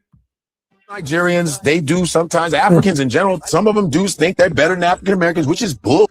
It's like when you're British, like when you have a British accent and you're black. Peace. Now, y'all know I don't participate in the diaspora wars, but listening to comedian Godfrey talk about how Africans look down on Black Americans, I gotta say, he might be onto something, because it reminds me of a time when I got into it with a popular African comedian who had posted a video of themselves using a posh English accent, clown Black Americans for saying axe instead of ass. Now, y'all know me. Of course, I chimed in to let him know that axe was actually correct and had been used for over 1,200 years, and that them using a posh British accent and touting their degree to clown Black Americans actually placated to white supremacy. Well, the African comedian had a meltdown. They deleted all my comments to make it look like they had Sunday, then blocked me. Not before letting me know that he's blacker than I am, because he's 100% Nigerian. And that no matter how many dashikis I wear or that I teach at Harvard, I need to remember that he's Nigerian, and therefore intellectually superior because he's born with academic skills. So yeah, when I listen to comedian Godfrey talk about Africans looking down on Black Americans, I do think that he has a point, because that comedian that I got into it with was Godfrey. I'm tired of the word axe. It is not axe. I axed him. I had axed him. No. Whose parents are 100% Nigerian. Godfrey, on the other hand, was 100% born in Lincoln, Nebraska, raised right here in the great old US of A. We out, Chow. Nigerians, they do. Damn, Godfrey, that ain't a good look, dog. That ain't a good look, fam. Did Godfrey right there say, I know more than you because I am Nigerian? Yes, he did. That's what I'm talking about these damn ops, y'all. See, fam, it's very essential that we get in on our regulating game. I'm talking about a full-time regulator. I'm not talking about a part-time regulator, because remember, y'all, a part-time regulator ain't a regulator at all. If you're going to stand on business and stand on principle, you got to see these ops in all their little tricky ways. Because remember, they're not going to come right through the door, fam. They're going to have little side agendas. They're going to have little jokes. They'll name all things that's going to get your interest, and then people will fall for it, go for it. We ain't with none of that, family, because their main thing is to come in here and push some type of agenda that they want foundational Black Americans to go for. We ain't going for none of that. Shout out to all my regulators who know what time it is, know what the agenda and what the assignment is, and they're going to get there regardless. No matter if they got to push some tether hairlines out the way, no matter if they got to check some sideways accents, no matter if they see a Fleedman forehead. If you see an op, you see a tether, point them out and get them out the way. That's how you got to handle that business, family. Shout out to all my certifieds, fam. Matter of fact, we had a live the other day, fam. How many of y'all seen the video I posted yesterday? Okay. We had this tether op lady who called in. First off, this person is in the chat spamming us, talking all crazy stuff, disrespecting the audience, disrespecting the chat. This person eventually comes on up and starts talking about Carmelo and so I'm crying and it hurt my feelings and all that. And we're like, okay, yeah. But here's the thing. In the system of supremacy, you got to have real certified energy. You can't be crying because you're going to cry forever. Then the person just starts cutting off the host, cutting us off, speaking over us, speaking on top of us. You sitting here trying to give this individual game like, hey, no, you got to be careful. You got to watch it. Yeah, but this right here. No, I know what you're saying, but, you got to be careful. No, I'm saying this though. And family, after 3, 4, 5 times of cutting off a Black person when we trying to talk about the system of supremacy, I'm wondering if you would tether, especially when that damn accent is doing this right here, family. And then at the end, the person starts talking about, well, I'm going to vote red no matter who. And I said, well, wait a minute now. If you said you love Carmelo Anthony so much, why are you going to vote for a political party that wants to see Carmelo Anthony jammed up? Newsflash, everybody. The Democrats and the Republicans are both anti-Carmelo Anthony, okay? When we say vote couch, that means couch, okay? That doesn't mean a red couch. It don't mean a blue couch. It don't mean Democrats, don't mean the Republicans. And when we start checking that game, fam, and you start calling out people and you start really recognizing it, certified salute to all my certifieds, because I seen the brothers and sisters and they was like, nah, bruh, we said couch. This person started talking about Carmelo. Then it turned into vote for the Republicans. It turned into I'm going to do whatever y'all is bullying me. Fam, if we bullies, fam, then we all been bullies our whole life. Because I've been roasting my foundational Black American family for a long time. Me and my brother was eating cereal, roasting each other. The telltale sign is when you start to check somebody and the first thing they start doing is saying, you being mean to me. So this tether cuts us off 6, 7, 8 times, spams the chat, does all of this stuff, and then said, I'm going to vote red. And I said, well, does the person that you voted for, do you think that individual will support Carmelo? This individual says, no. I mean, maybe. I think he does. I said, how do you know? Can you read minds? I think I can. You think, you might, you should, you know, you could, you maybe, you won't, you ain't. Your ass is an op. Your ass is a tether. And family, straight up, certified salute. And you had a couple people in there talking about oh, be nice, no, let them talk. Let me tell you something, fam. We had a Somalian guy come up and he said, oh, I love Black Americans so much. Oh, Black Americans are so good. And people was like, let them talk, let them talk. Soon as I said, well, how do you feel about reparations? F reparations, F you N-words, y'all came here on the boat. Damn, if I would have listened to the let them talk people, you had a Somalian tether op the whole time. Had another lady, she's from Nicaragua. She comes in all nice and dandy, just like Godfrey, making jokes. Oh, I love Black Americans so much. I said, well, how do you feel about reparations? Well, I think reparations needs to go to everybody. And everybody was saying, well, hold on now. I thought y'all wanted to let her talk. See, this is why, fam, all that playing nice with tethers, they ain't playing nice with you. Damn nice. Be real. Be real, be real. So anybody in their little feelings and getting soft and getting their feelings hurt whenever you check somebody, you just going to be upset. You're going to be broke down because the regulators don't know no damn emotion, family. We know getting it in. Point blank, bottom line, fam. We say regulator. So when a tether comes on in and the tether starts talking reckless and the tether starts bouncing around questions and cutting people off and people say, let them talk. If your ass want to let them talk, then your ass and them need to talk to each other while y'all both sit on the damn bench and stay on the sideline while us certifieds is going to ride. Only thing I'm trying to talk about is how much money we going to get. Only thing I'm trying to talk about is why that damn hairline is talking about Juneteenth. The only thing I'm talking about is we going to stand on certified damn business. So if you got a broken heart and you're in your little feelings and you're nice and sweet and you want to be nice to tethers, your ass can be nice to tethers, but you better go back to 1982 and get you a damn RBG flag and be a scam African. Dr. Umar will accept you. The certified regulators, family, hell no. We being all the way real and we get all the way to the money. Let me show you this right here. This is what I mean. Everybody out there who seems to be a little confused about tethers, family, don't get it twisted. Republicans got tethers too. Family, look at these people who are running around here. Shout out to the fams. Cut the check. Let's go. Shout out to all my certified regulators who know we ain't got time to play. Watch this right here, family. This woman is a tether. Was not Austin's fault. And can I just give a shout out to all of the students that actually testified, because they actually had to witness that murder on April 2nd. And then they had to go up there and tell the truth on the stand. Right? And it was such a racially diverse witness box. So everything else going on outside, inside there, the ones telling the truth and caring about the facts and the evidence was kids of every color. Yes.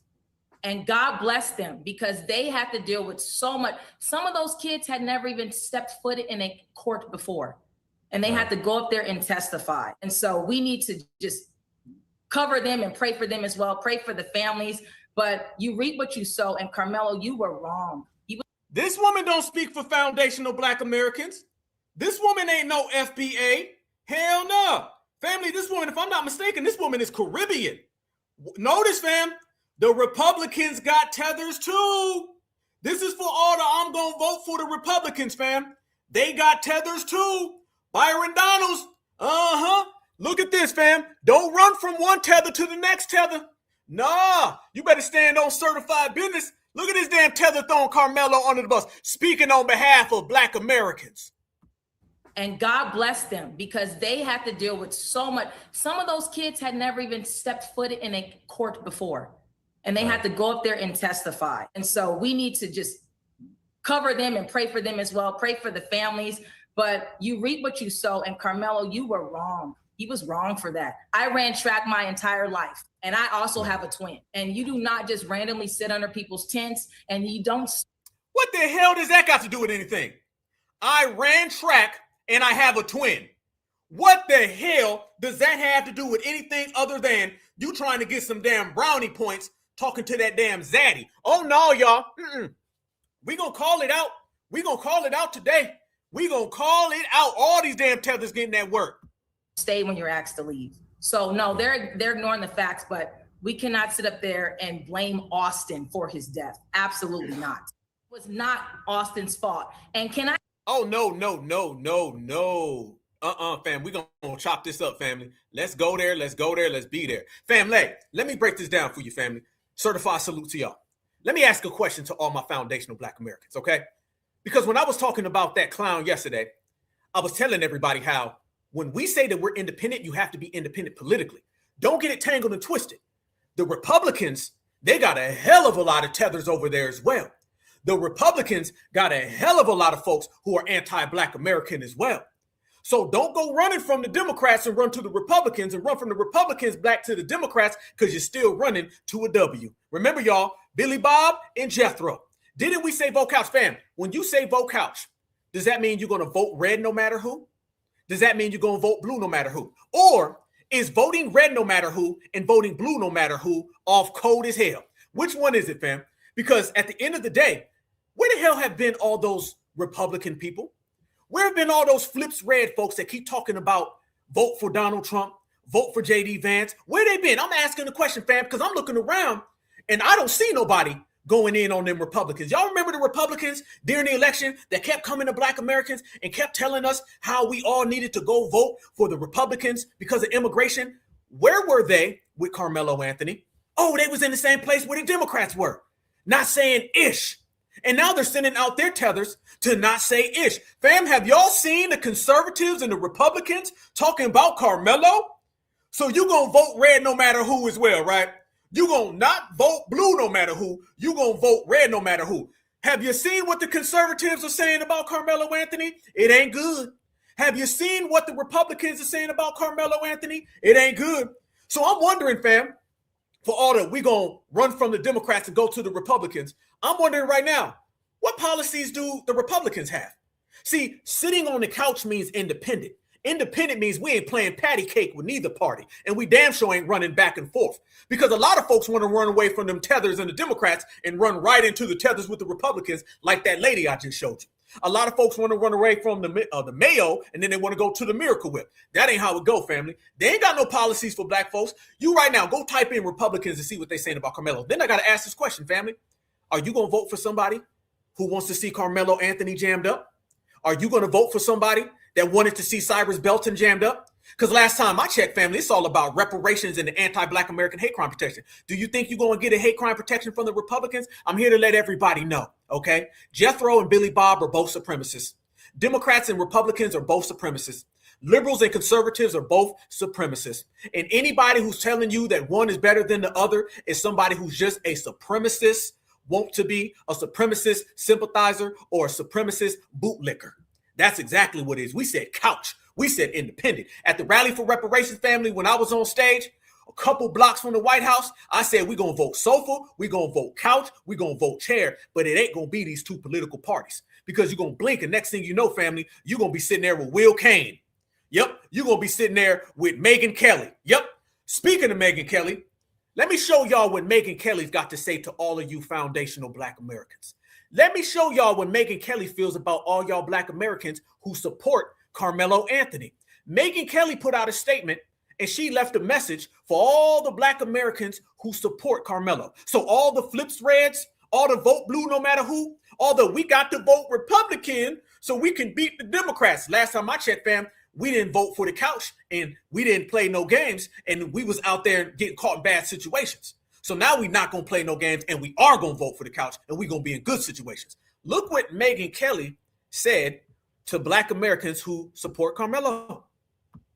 Now, with all of this evidence released to the public, are any of these supporters beginning to understand why Anthony was found guilty? Are they sorry for their incendiary rhetoric? Are they sorry for Hunter Metcalf and causing him more harassment and harm by starting a change.org petition to have him arrested for assault, even though there's zero evidence he laid hands on Carmelo Anthony? They want the brother arrested. There are literally people out there saying that they should dig up Austin Metcalf and piss on his grave and on him. Are they sorry? No. Certainly haven't expressed one word of that. One well-known Carmelo Anthony supporter, Tiffany Billions, #goals, who helped raise money for Carmelo after his arrest. You gonna vote for this woman's political party, y'all? You think her political party's gonna give you an anti-Black American hate crime protection? You can't scream free Melo and then go vote Republican because the Republicans don't want to see Melo outside just like the Democrats don't. Writing on X, quote, releasing the footage of a terrified Black teenager on Juneteenth is a slap in the face to all of Black America. Damn. Carmelo defended himself against Damn, family. Vote red no matter who. Wait a minute. Terrified Black teenager on Juneteenth is a slap in the face to all of Black America. Carmelo defended himself against monstrous bullies. Carmelo is alive because he defended himself. You can clearly see Carmelo Anthony being attacked under the canopy. This is why we'll keep fighting until he's free. This is not about black versus white. This is about civilized versus uncivilized. It's about honest versus dishonest. It's about sane versus insane. These people do not speak for the black community. I will never accept that. This is deeply wrong, and all rational people see it, irrespective of skin color. The red that Austin Metcalf bled is plenty evidence for most of us that he was the victim, not the other way around. And as we've been outlining, the tape shows nothing of the sort that Tiffany Billions describes. Actually, the tape shows that Carmelo Anthony was defending himself and that he neutralized the threat. But you ain't gonna get this through to Mayo Megan. It's just so upsetting. And it's incendiary. It's incensing, right? You can hear it, I'm sure, because I can't stand this. The Metcalf family has suffered enough, and they don't need. Now, with all of this evidence released to the public. There you go, right there, fam. There you go to all my certified foundational Black Americans who standing on real certified business. Y'all see right there, family? You see what I'm talking about? You gonna vote for that party too? You gonna vote for that party? Okay, well, you ain't gonna get no hate crime protection. You ain't gonna get no reparations either. Let me make this clear, family. For a lot of folks out there that start talking about voting Republican, this is for all my people who political savvy. Remember, y'all, Republican and MAGA are two different things. There's a civil war going on right now within the Republican Party, and it's MAGA and rhinos. Rhinos are Republican in name only. And those are the people who helped James Clyburn stay in power because them Republicans work with them. MAGA is completely different. So a lot of folks who start talking that MAGA talk think they're going to go to the Republicans. Let me tell you something, fam. Do you think J.D. Vance is going to have the same policies as Donald Trump? Nope. Do you think Marco Rubio? Nope. Remember this. A lot of folks are seeing immigration and deportations with Donald Trump. That ain't a Republican policy. Family, do you remember George W. Bush's immigrant policy? Do you remember him, family? His immigrant policy was let them all in. Newsflash, a hell of a lot of Republicans love illegal immigration. A hell of a lot of Republicans hire illegals, especially right down here in the South. So all these black folks who think that they're going to run over to the Republicans because they like what Donald Trump's talking about, what you see Donald Trump saying, that ain't what your typical Republican is saying. And when Donald Trump is out of office, you might end up with one of those rhinos who are for illegal immigration, just like George W. Bush. Remember, George W. Bush got Pedros in his family. Remember that. So never listen to people who run around here and make those emotional decisions because they scared and they don't even put together what I said. What I just said, fam, took 2 minutes to break down. It ain't that damn deep. Don't run to MAGA and you end up running to a Republican. Don't get it tangled and twisted, y'all. This is why we say independent. We went around this whole 2 years and we kept talking independence. I know a lot of folks got to get a hug from somebody who's a W. See, what it really is a lot of scared Negroes. And they'll say this thing about the Democrats. Oh, I hate the Democrats because they really want to love the Republicans. Okay. But at the end of the day, they got to love a Mayo one way or another. We don't give a damn about neither side. We're going to make it clear. This is all about foundational Black Americans, grassroots, independent. We are void of any political party. And be very skeptical of people who show up and they tell you, I have to vote Republicans. Why? Because all the immigrants and the Democrats. You don't think Republicans got immigrants too? Shit. Go ahead down south and you'll even see them. They right down here in the South. Fam, let me tell you something. Georgia is a red state. And I see Julios on people's rooftops every single damn day. Remember, before we start popping up talking about delineation, they were talking about that. Here's a newsflash again. Donald Trump stole all of his immigration and deportation policies from the Black American grassroots. Don't get it messed up. Everything that Donald Trump talks about, it always got a little sign of FBA in the grassroots. Remember, they were just saying, build that wall. They weren't talking about mass deportations. They started seeing Black Americans call it out because he who feels it more knows it more. We knew the most about these people being in our communities. We knew the most about these people taking our jobs and positions. Donald Trump said, I'm looking at the Black American community and they don't like these immigrants. And then he pops up on TV and says they're taking Black jobs. Would he have said that if we didn't say that? We seen Kamala Harris and say she's a Punjabi tether. She's not a Black American. And then Donald Trump pops up and says she ain't really Black. Black folks don't accept her. Family, those are two things that Donald Trump took directly from the grassroots. And a lot of black folks want to give him the credit. I ain't giving him the damn credit. He took that from us, and then he ran on it. But let me tell you who ain't going to run on it. J.D. Vance, because guess who J.D. Vance is married to? He's married to one of those foreign tethers. Marco Rubio, guess who he comes from? A bunch of foreign tethers. So you go ahead and think that you're going to get away from the Democrats and you're going to run to the Republicans because you want to get away from immigration. I'm going to tell you right damn now, you're going to run into folks in the Republican Party who support immigration. And let me tell you what else you're going to run into. Megyn Kelly, you're going to run into Will Cain. You're going to run into Black Americans don't need no damn hate crime protection. What in your rabbit ass mind makes you think that the Republicans are going to give us an anti-Black American hate crime protection without us sitting on the couch?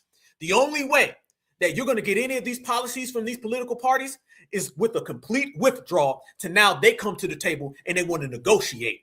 But running to a party, you ain't getting a damn thing. Because remember, y'all, the Republicans want to see Carmelo Anthony fry. And if they want to see Carmelo Anthony fry, they want to see your kids fry. They want to see my kids fry. They want to see you fry. They want to see me fry. They ain't signing no anti-Black American hate crime protection. They ain't supporting no reparations. So just remember, like Brother Malcolm X said, family, you got two heads of the same snake. You got one side who does it in your face, one side who does it behind the table. One side is overt, one side is covert. Now, you may have a bunch of clowns that have shaky accents who say they want to be down, but foundational Black Americans, we spot out tethers every which way. You seen that tether right there talking about Carmelo? We seen her forehead. Byron Donalds, we see his forehead. That ain't no different than Holden Martin. Fam, whether that tether puts on red or that tether puts on blue, they still just a tether, and we certified Black, BLACK all damn day. Let me show y'all even further what I'm talking about. Shout out to the great Khalid Muhammad. Right here, family. You're running around here talking about the Democratic Party. You're talking about the Republican Party. Fool, you ain't even invited to the party. Get it right, fam. I ain't gonna let none of my certified foundational Black Americans see any of these damn people and allow these people to put some type of thought in your head that we got a friend. We ain't got no friends. If you want a friend, find a friend next to you. And if you want a rider, find a rider next to you, because ain't nobody gonna walk through that damn door and be a rider. The only riders is the ones that you already came with. And I put that on certified. Family, even further as you go down the line and even further as we break these people down, I want you to see what I'm talking about how these individuals are trying to make up all these different lies about certified foundational Black Americans. And we see through them. Let me tell you something, fam. Over here on this side, family, every single thing we do is top flight, certified thorough. We see through the lies. We see through the cap. I don't give a damn how nice it sounds. I don't care if you put jokes on it. I don't care if you try to placate, because I understand that's exactly what an op's going to do. An op's going to come in and try to be your friend, family. But if you shut them all down, can't nobody get past you. That's why these individuals can't get past us, because every time foundational Black Americans show up, we're going to put their name on Black Americans' most op list. And if they find themselves on that most op list, then damn it, they done did it to themselves. Easy work. Because, fam, the energy is sweeping across the United States of America, and Black Americans, we ain't taking nothing from nobody. When I say it's a blackout, black them out. I've been telling y'all for years, they don't with us. I told y'all that. If you in a plaza and your business is next door to a Asian, you could be there for 15 years. Them people will never walk in your store and buy thing. And you go to their store all the time. They sell ice. You go over there lunch break. You can go over there here and just grab. You spending money with them. They'll never come in your and spend money. I dare anybody to get on here and tell me they have. That shit don't even sound right. A person walking through your door to buy. That don't even sound right. It doesn't, because they won't do it. I love when you want to talk about boycotting Asians. You stupid mother. If we start buying that y'all make, don't you know you had a financial collapse?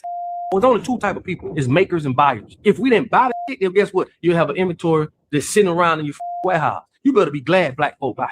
A lot of you better be glad. Then turn around and say we crazy. But freeze. Now I know he's Haitian. I know, fam. I already know. But I'm gonna make a point though. Oh, no, I got one, family. Oh, I got a point. I know he's Haitian, but let me tell you something, fam. Y'all see how they talking like us, though? Y'all see how they talking like us? And then they started to point the finger at their people? Oh, yeah, fam. Notice now. We got all these people talking about their people. Notice now, family, just how it showed. I'm going to show you that Haitian man right there, and then let me show you this Asian man right here. Oh, I got it on Rap Family. I told you, I know through all the hairlines and all the foreheads. That was the Haitian man talking about it. Now look at the Asian man talking about it. Rest in peace to George Floyd. Rest in peace to George Floyd. Shout out Screwed Up Click. I just want to talk about Rick Chow. You know what I'm saying? I don't mess with them. There's some Asians, whatever, that I don't with. No. There's a lot of disrespectful ones. They don't just hate on blacks. They hate on their own. I got respect for all nationalities. I've been robbed by black people before when I was younger, but I don't do that. Oh. There goes I was robbed by black folks. Notice, fam, the Haitian guy is talking about a boycott, and now the Asian guy is talking about a boycott. But they both talking like us, though, right? Don't let people tell y'all that we don't influence everybody. Don't let people tell y'all that we don't run the streets. Don't let people tell y'all that they don't mimic our talking points. There's a lot of disrespectful ones. They don't just hate on blacks. They hate on their own. I got respect for all nationalities. I've been robbed by black people before when I was younger. I've been robbed by black people before when I was younger. But I don't do that. I don't judge one person or two people from what they did to a whole group of people. You know what I'm saying? Everybody's different. So in this case, we got a 14-year-old, Cyrus, who goes in the shop and tries to steal something, but realizes he's being watched and decides to put it back. And then he gets chased outside the door. And then 100-something feet away, he gets shot in the back. That's horrible. Okay, well, what you gonna do about it then? What you gonna do about it then? You ain't talking to us. You need to be talking to your own community. Fam, watch these people. Watch them closely. Oh, we ain't done. How about this one? Okay, this whole boycott thing, are y'all serious?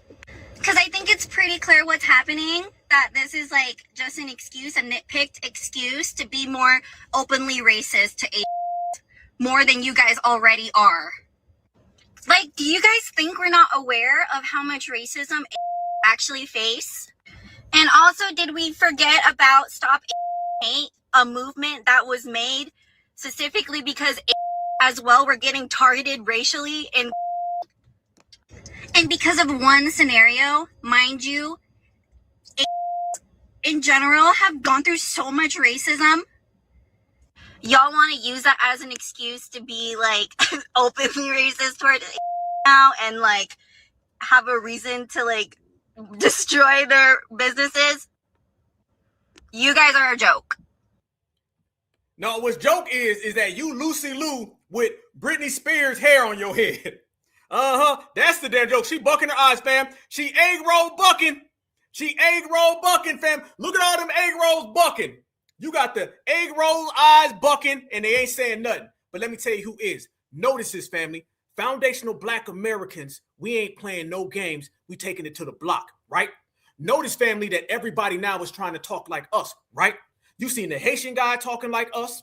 You have the Asian guy talking like us. And then you have this Lucy Lou with Britney Spears hair, and she's trying to talk about foundational Black Americans harming them. Foundational Black Americans is watching y'all, and we watching everybody, and we watching what you do, watching what you say, and we holding you accountable. See, that's what we doing, y'all. We're holding every single person accountable for their disrespect. They got used to being able to disrespect us with no accountability. This is why I tell everybody this is the reparations generation. We repairing every damn thing.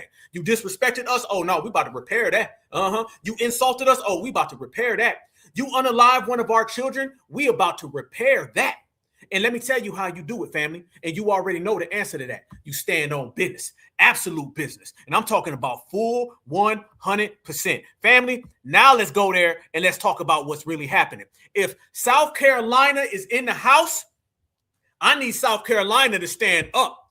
I need South Carolina to stand straight up. Because notice one thing, fam, while we have this blackout and people aren't going to these stores and foundational Black Americans are shutting them down, they took them cameras off of South Carolina. But let me tell y'all about South Carolina, because I'm about 30, 45 minutes from South Carolina. South Carolina, stay active. South Carolina been activated. Just because them cameras left, what you thought they went home? South Carolina ain't never went home. No. Ricky Chow, man, they on his bumper. His kid, they on his bumper. Them folks is out there fully represented. So I give the best certified salute to South Carolina. Keep on stepping. When the cameras ain't rolling, South Carolina's still out there in them streets. Family, shout out to the whole fam. Tell it how it is. Yeah, I'm here to tell you. Rick Chow. Yeah. The jury, the DA, prosecutors, the judge, all that shit. Yeah. And see, until y'all start giving us justice like you get a next race justice, then we're going to keep it on happening. Hell yeah. We're going to rock the king this. Hell yeah. Yeah, we going to stick together in this. You ain't finna keep doing us wrong around this bitch. Hell nah. They killed that little black boy for some goddamn bottle of water he didn't even goddamn take. It was never about the bottle of water. Now you're burning down to the goddamn ground. Now your goddamn gas station needs some goddamn water now. Yeah, where your bottles of water in there? Yeah, you take them 4 bottles of water and pour it on that goddamn fire. Now I'm gonna tell you right now, family, brothers and sisters stepping. I don't know if I'm going to be able to get a good view of this, but I'm so proud of these young people right now. Don't mind my cracked windshield. I'm so proud of them now. They found out that man owns this wing shop also. Not just the gas station. I'm so proud of them babies.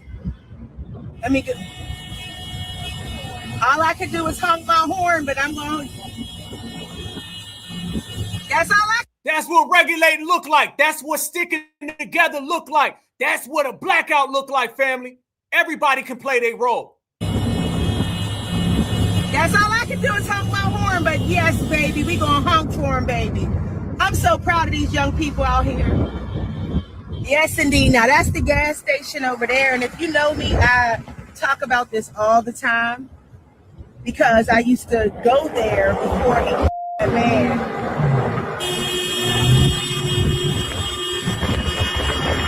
I'm so proud of these babies. They shut it down. They never left, fam.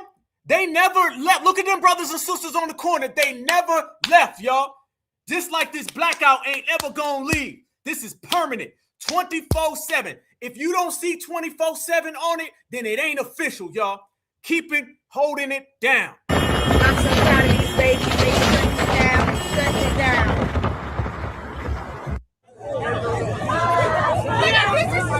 This is my people. This is our energy, bro. We're here right now in this space.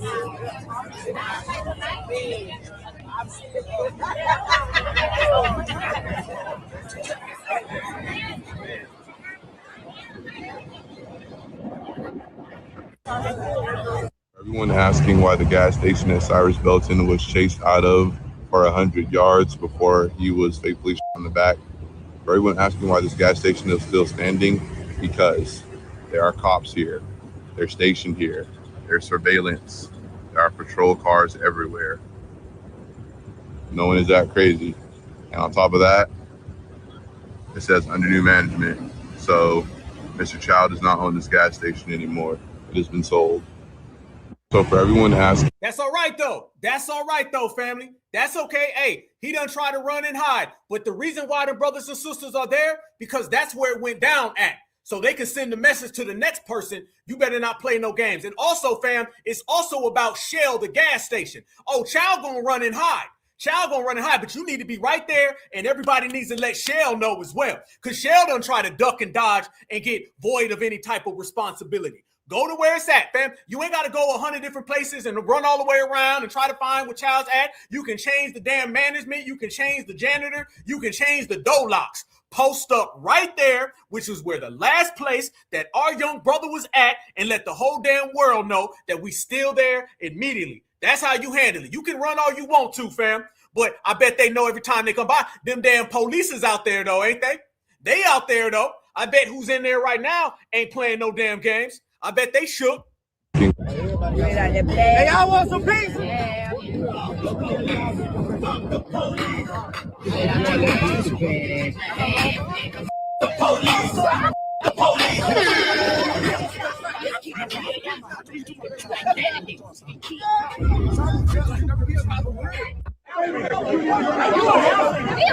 Now, this is down in Mississippi, family, because the brothers and sisters in Mississippi ain't went nowhere.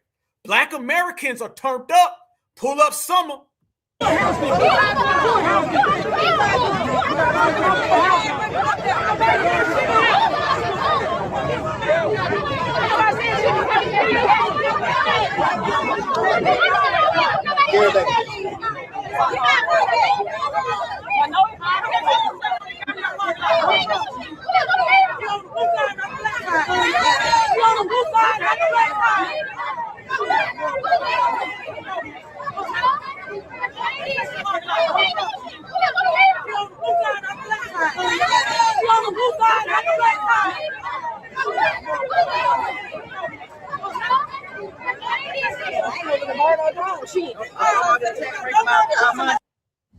I don't know if I'm going to be able to.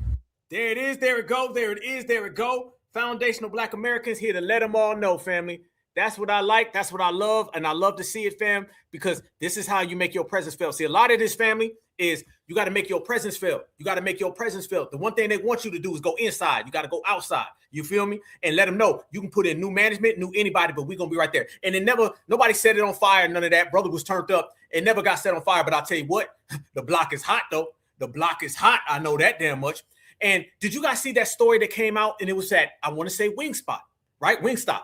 Fam, did y'all hear that story where the lady goes in and they ended up putting racial slurs on her receipt or something like that? Fam, you got to boycott everybody, okay? You got to boycott them all. Anybody who had any affiliation with these situations, I don't give a damn who they are, you got to boycott them all, fam. So what brothers and sisters are doing by standing on certified business, you're checking each and every individual, okay? So you're talking about Shell, you're talking about Wingstop, Walmart, no matter where, because these businesses are the ones who are bringing in a lot of these buffer class people to harm us. And the buffer class just throws their hand up, and then the businesses throw their hand up. If you create or provide a platform for anti-blackness from one of your buffers, then foundational Black Americans will black you out and your damn buffer class. Walmart has been a blackout area for a long time, and we should have been got with them.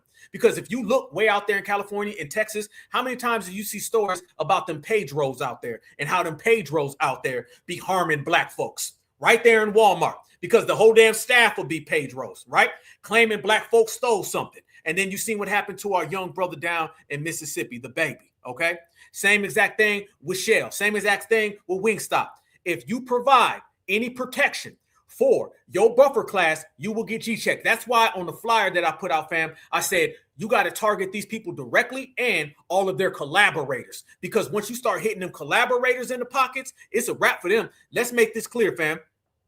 You start go ahead and blacking out some of these local and national chains that provide protection, then them chains are going to cut them buffer classes loose because they don't want to see their bottom dollar go down. If you go ahead and you start to boycott, say, Shell gas station, Shell gas station ain't going to hire no more damn Jackie Chans because they're going to see Jackie Chan is bad for business. Yep. You go ahead and do the same thing to Wingstop. Then they're going to see that Lucy Lou bad for business. Fam, there's more than one way to skin a cat. And they say that right down here in the South all the damn time, family. You can get these folks locally. You can get them nationally. All you got to do is be certified and on code. When you're certified and on code, it can't be denied. Everybody get it. Look at this right here, family. This story came out. Another one, surprise, at Wingstop, family.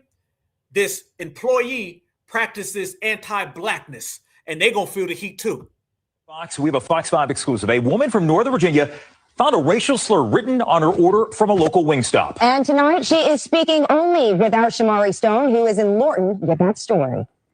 Well, tonight, this woman tells me that she is really upset. She came here to this Wingstop and bought a 10-piece lemon pepper, Louisiana rub, fries, and fried corn for her 7-year-old grandson. They were shocked to see the racial slurs. Take a look. This photo shows the order stickers Nita Sutherland receives after paying at Wingstop on Lord and Market Street in Fairfax County last Friday. We blurred the offensive racial slur. It's supposed to show her name. And take a look at the food making progress screen. The same racial slur. She tells the manager, says the manager did not apologize and tries to remove the take them away. You're now going to exclusively hear from Nita. When you placed the order at the Wingstop, you spelled your name. What did you tell the employee? I told her my name was Nita, N-I-T-A. I repeated it again, N-I-T-A, Nita. And what was your reaction when you saw the racial slur? I was upset. I was pissed off. I just called for the manager because I felt like she can go in and take it off the screen at least. And she didn't. She went back and she was like, oh, she didn't mean anything by it. And she went back and started like frying the chicken. Frying the chicken back there? Mm-hmm. Yes, sir. Instead of apologizing to you? She did not apologize. And how does that make you feel as a Black woman to see something like that? It's awful. We reached out to Wingstop's corporate office, and today a spokesperson said in a written statement saying in part, quote, discrimination and hateful behavior are completely inconsistent use of the Wingstop brand and have no place in our restaurants. Upon learning of this situation, the independent operator of this franchise location informed us that it promptly investigated the incident and based on its findings, subsequently terminated the employee. I'm glad they're fired because they shouldn't have put it on the screen. There's more they could have did. They didn't try to help us. They were dismissive. So, and they need to understand racial profiling and racism is not accepted. And tonight, the Wingstop spokesperson tells us that employees here will have to undergo sensitivity training. Meanwhile, we tried to find the employee who was fired. We were unable to do so. I'm Shamari Stone here in Lorden. Back to you. We have a Fox 5 exclusive. A woman from Northern... That right there, family. That is how you put pressure. That right there is how you put pressure on these people, okay? They start coming out here and having to release statements, and people start seeing that bad press. That right there adds up on these individuals, fam. See, this is what it is when you start talking about being strategic. This is the difference. Everybody out there now is saying it's not a boycott, it's a blackout. It's not a blackout. It's disengagement. It's disengagement. Who keeps it? But it's very cautious. Everybody there's this family. Call it whatever the hell you want. It's a foundational Black American blackout. You can put whatever term you want to put to it, family. It's a blackout. F the semantics, okay? We ain't with semantics. I ain't gonna play them games where it's like, that ain't really a street. What that really is a crossing area. Damn that. That ain't really reparations. What that really is a handover of currency. Damn that. Because you're noticing, fam, people are saying all these different things. But if we're going to sit there and play games with names, let me tell you what you got to do. You got to be strategic. The more these individuals start seeing that, fam, the more these individuals are going to start feeling our heat, okay? That's what's going to end up happening. You're going to have to shut all of these people down, fam. You're going to have to shut them all down. You got to make sure that you start targeting where the money goes. Find where the money goes, black it out. Great comment in the chat, family. The chat said it best. Somebody in the chat said, we can shut this whole country down. The most powerful thing, and I've been saying it for years, fam, the most powerful thing in the United States of America is foundational Black Americans withdrawing. When we withdraw from a situation, it's over. When we withdraw from a situation, people cannot exist because the whole system is based on our backs, okay? There's a lot of perks that come along with being our lineage, heritage, and culture. And the number one thing is, fam, where they exploit you, the exploited can exploit the system by withdrawing from it. They extract resources from us. We can extract nothing but money in return from these people. Let me show y'all exactly what I mean, family. This is exactly what I'm talking about. We got to go to these companies. We got to break these companies down. Damn, whatever little semantics people playing, it's all about handling business. And the business will be handled one way or another. This right here is a prime example of what I'm talking about. This is what they're afraid of. Foundational Black Americans are making waves, fam. Watch this. This is certified time. Our Black movement could be one of the greatest chess moves ever played by Black people. To hit them where it hurt, the pocketbook. Not just for a day, not for a week, not for a month or a year, forever. By Black, it'll be legendary. We'll be able to look back on it and say in 2026, a movement was started that created more Black businesses all over America, that made respect our name, that made the government respect who we are. The power in the Black dollar will be brought to light.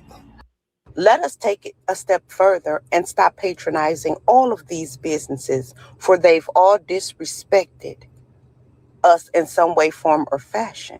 And if you don't like me, you don't like my money. I work hard for my money. I don't know about y'all. And some of us do some disgusting jobs to make said money. So to give it to somebody that will literally spit in your face is very demeaning. And it shows you don't care about how hard you had to work to get that money, and you don't care about your self-worth. We have a ton of Black fashion creators, labels, and names, from shoes to clothes to any and everything that we could possibly need. All the products, we are the innovators. We are the original creators. We are the blueprint. It's time for us to start moving as such. Now, since they don't want to give us what's owed to us, let us show how powerful we really are and begin to shut these businesses down. Let's be clear. It's not beauty supply stores. It's all the stores. The food places, the beauty supply stores, the gas stations. Whatever business they got, stay out they business. They said they don't want you there. They said, please. They asked with the please boycott it. Please don't come spend your money with us. We don't need your money and we don't need you, is the gist of what was said. So, the boycott is not for the nail shops. The boycott is every business you can think of, because all of their businesses are in Black neighborhoods and they don't like us. Quick question for the community. Instead of getting mad at Black people, why y'all just didn't support each other like we did? Instead of making all these anti-Black videos and want to put us down and call us all these names and sticking at like that, thinking that your reverse psychology is going to make us come back and fuck with you. Why don't y'all just support each other like we did? Because see, what we did was we peacefully just supported each other and stopped fucking with you. But see, now you want to be narcissistic and want to be burning down people's stores and shit. Like, this can't get ugly. You must have not seen the history of this country when it comes to my people and what we are willing to do to get our respect. Now, don't get it twisted. See, you thought you had a friend in white people, but then you found out real quick that the friend that you had was the one that you was talking about, because we was the ones supporting your businesses, and now we're not. Support each other. Quick question. Damn. Could be one. That's a good question again, family. How come they don't support each other? I got $1 million for anybody to understand this question, fam. These individuals don't ever support their own. So what we starting to see now as foundational Black Americans is that all of that pull yourself up by the bootstraps, they don't practice that amongst their own community. Yeah, because you know what we're seeing now, fam, and we've been through this, but we really putting the top on it, fam. What we're starting to see now, y'all, is that we're the only ones who practice group economics. They don't practice group economics. When did they practice group economics, family? Their economics is based on our backs. Their economics is based on stealing from us. Their economics is based on extracting resources from our family. They don't practice a damn thing. So by that known and by that being the metric, that gives us an opportunity to shut everybody down. This is the rude awakening right now, y'all. This is a rude awakening, and you starting to see it go all the way throughout the United States. This summer going to be remembered for the blackout. It's just too strong. It's too strong, fam. We done added blackout, which is really an extension of delineation. As I said, fam, this is dollar delineation, and that's the most powerful thing. What we're seeing now, fam, is all these people who put their little stores in our communities, they don't practice group economics. Everybody always swore that those folks practice it. How many times you heard people say, we need to do like them? And I remember sitting there saying, no, we don't need to do like them. They don't practice group economics. They don't really circulate the dollars. They steal from our communities and they send it home. That ain't group economics, fam. Group economics is foundational Black Americans doing what we're doing right now, a wealth transfer. Notice, fam, with blackout, you also hear buy Black. You notice how we're making those two things synonymous? You want to hear on code? If you want to see on code, think about that, fam. We're talking about a blackout and buying Black simultaneously, to the point we shutting down tethers who are pretending to be us. Fam, that is strategic. That is ratings gold. That is top flight. That is A1. They're not doing that. They're sitting here trying to put stores in our communities, harassing us, and then just taking the money. They're not spending with themselves. So what are we doing, fam? We're exposing the fact that these individuals never really got along. These individuals were never on the same page. It's what I've been saying for the longest amount of time, fam. The only thing these other groups have in common is their anti-blackness. You remove anti-blackness, you remove stealing money from Black Americans, you remove the Black American dollar bill, they ain't got nothing. And this is exposing it, fam. Wars are fought on a lot of fronts, and an economic war has been going on for a long time. And as I said, this is the reparations generation. And do y'all know we can add this one to the next one of what we're repairing?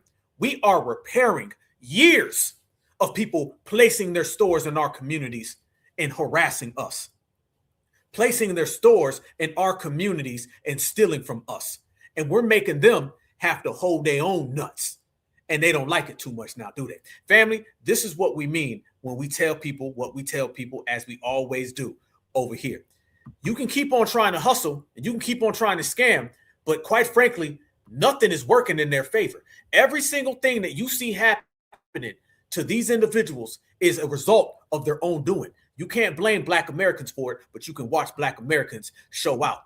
You see the energy and what we mean by being strong everywhere. Yeah, I'm a little irritated. I ain't gonna lie, because y'all been turning Juneteenth into June tether.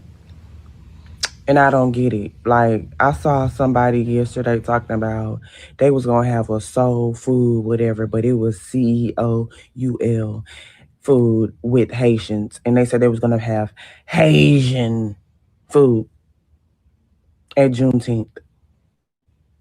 Haitian and Asian food from Korea. Korean Haitian food. It's going to be a Korean and Haitian fusion. What kind of is that? HEB got the African drums and in the store. Like,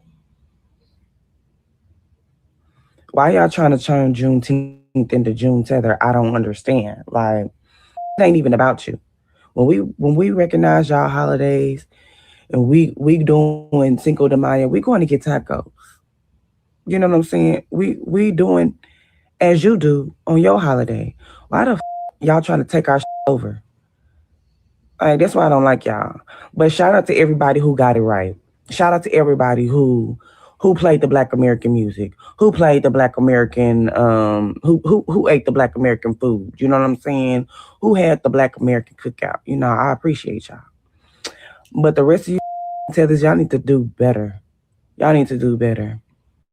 And this is why we gonna keep up that band, because Yeah, we're going to keep up that band. Exactly what we're going to do. Again, blackout for the world to see, blackout for the world to hear. It's always been about us, family. It's never been about them.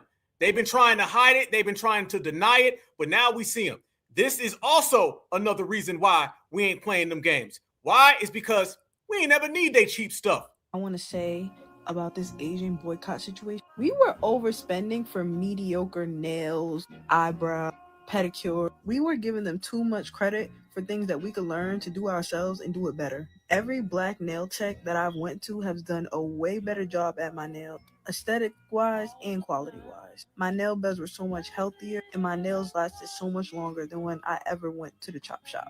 I don't even let the Asians touch my eyebrow. And don't get me started, I've been stopped eating Chinese food. I ain't want none of that mystery meat. They really try to sit here and make it seem like they provide things for us that we would never be able to do ourselves.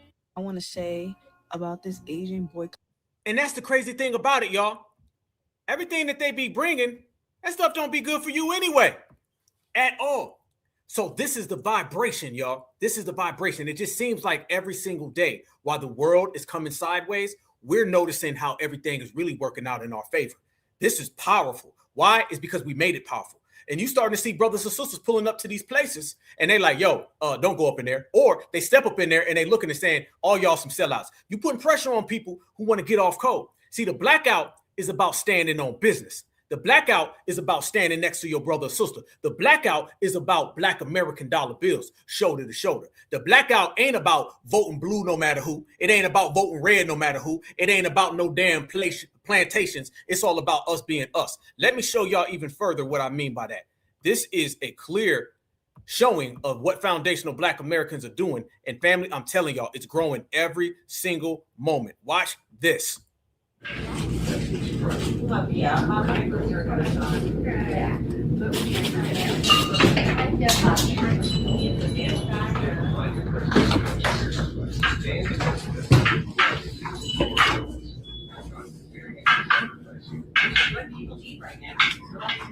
Been a lot of empty places, fam. So I see the beauty supply store switching things up now. I guess representation matters.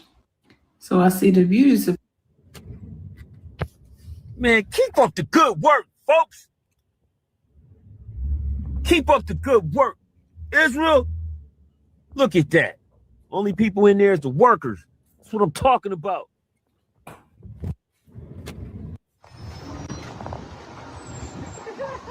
All this going on. You see him, ain't it? He out of control. Hey, man, I'm about to boycott this shit right now, man.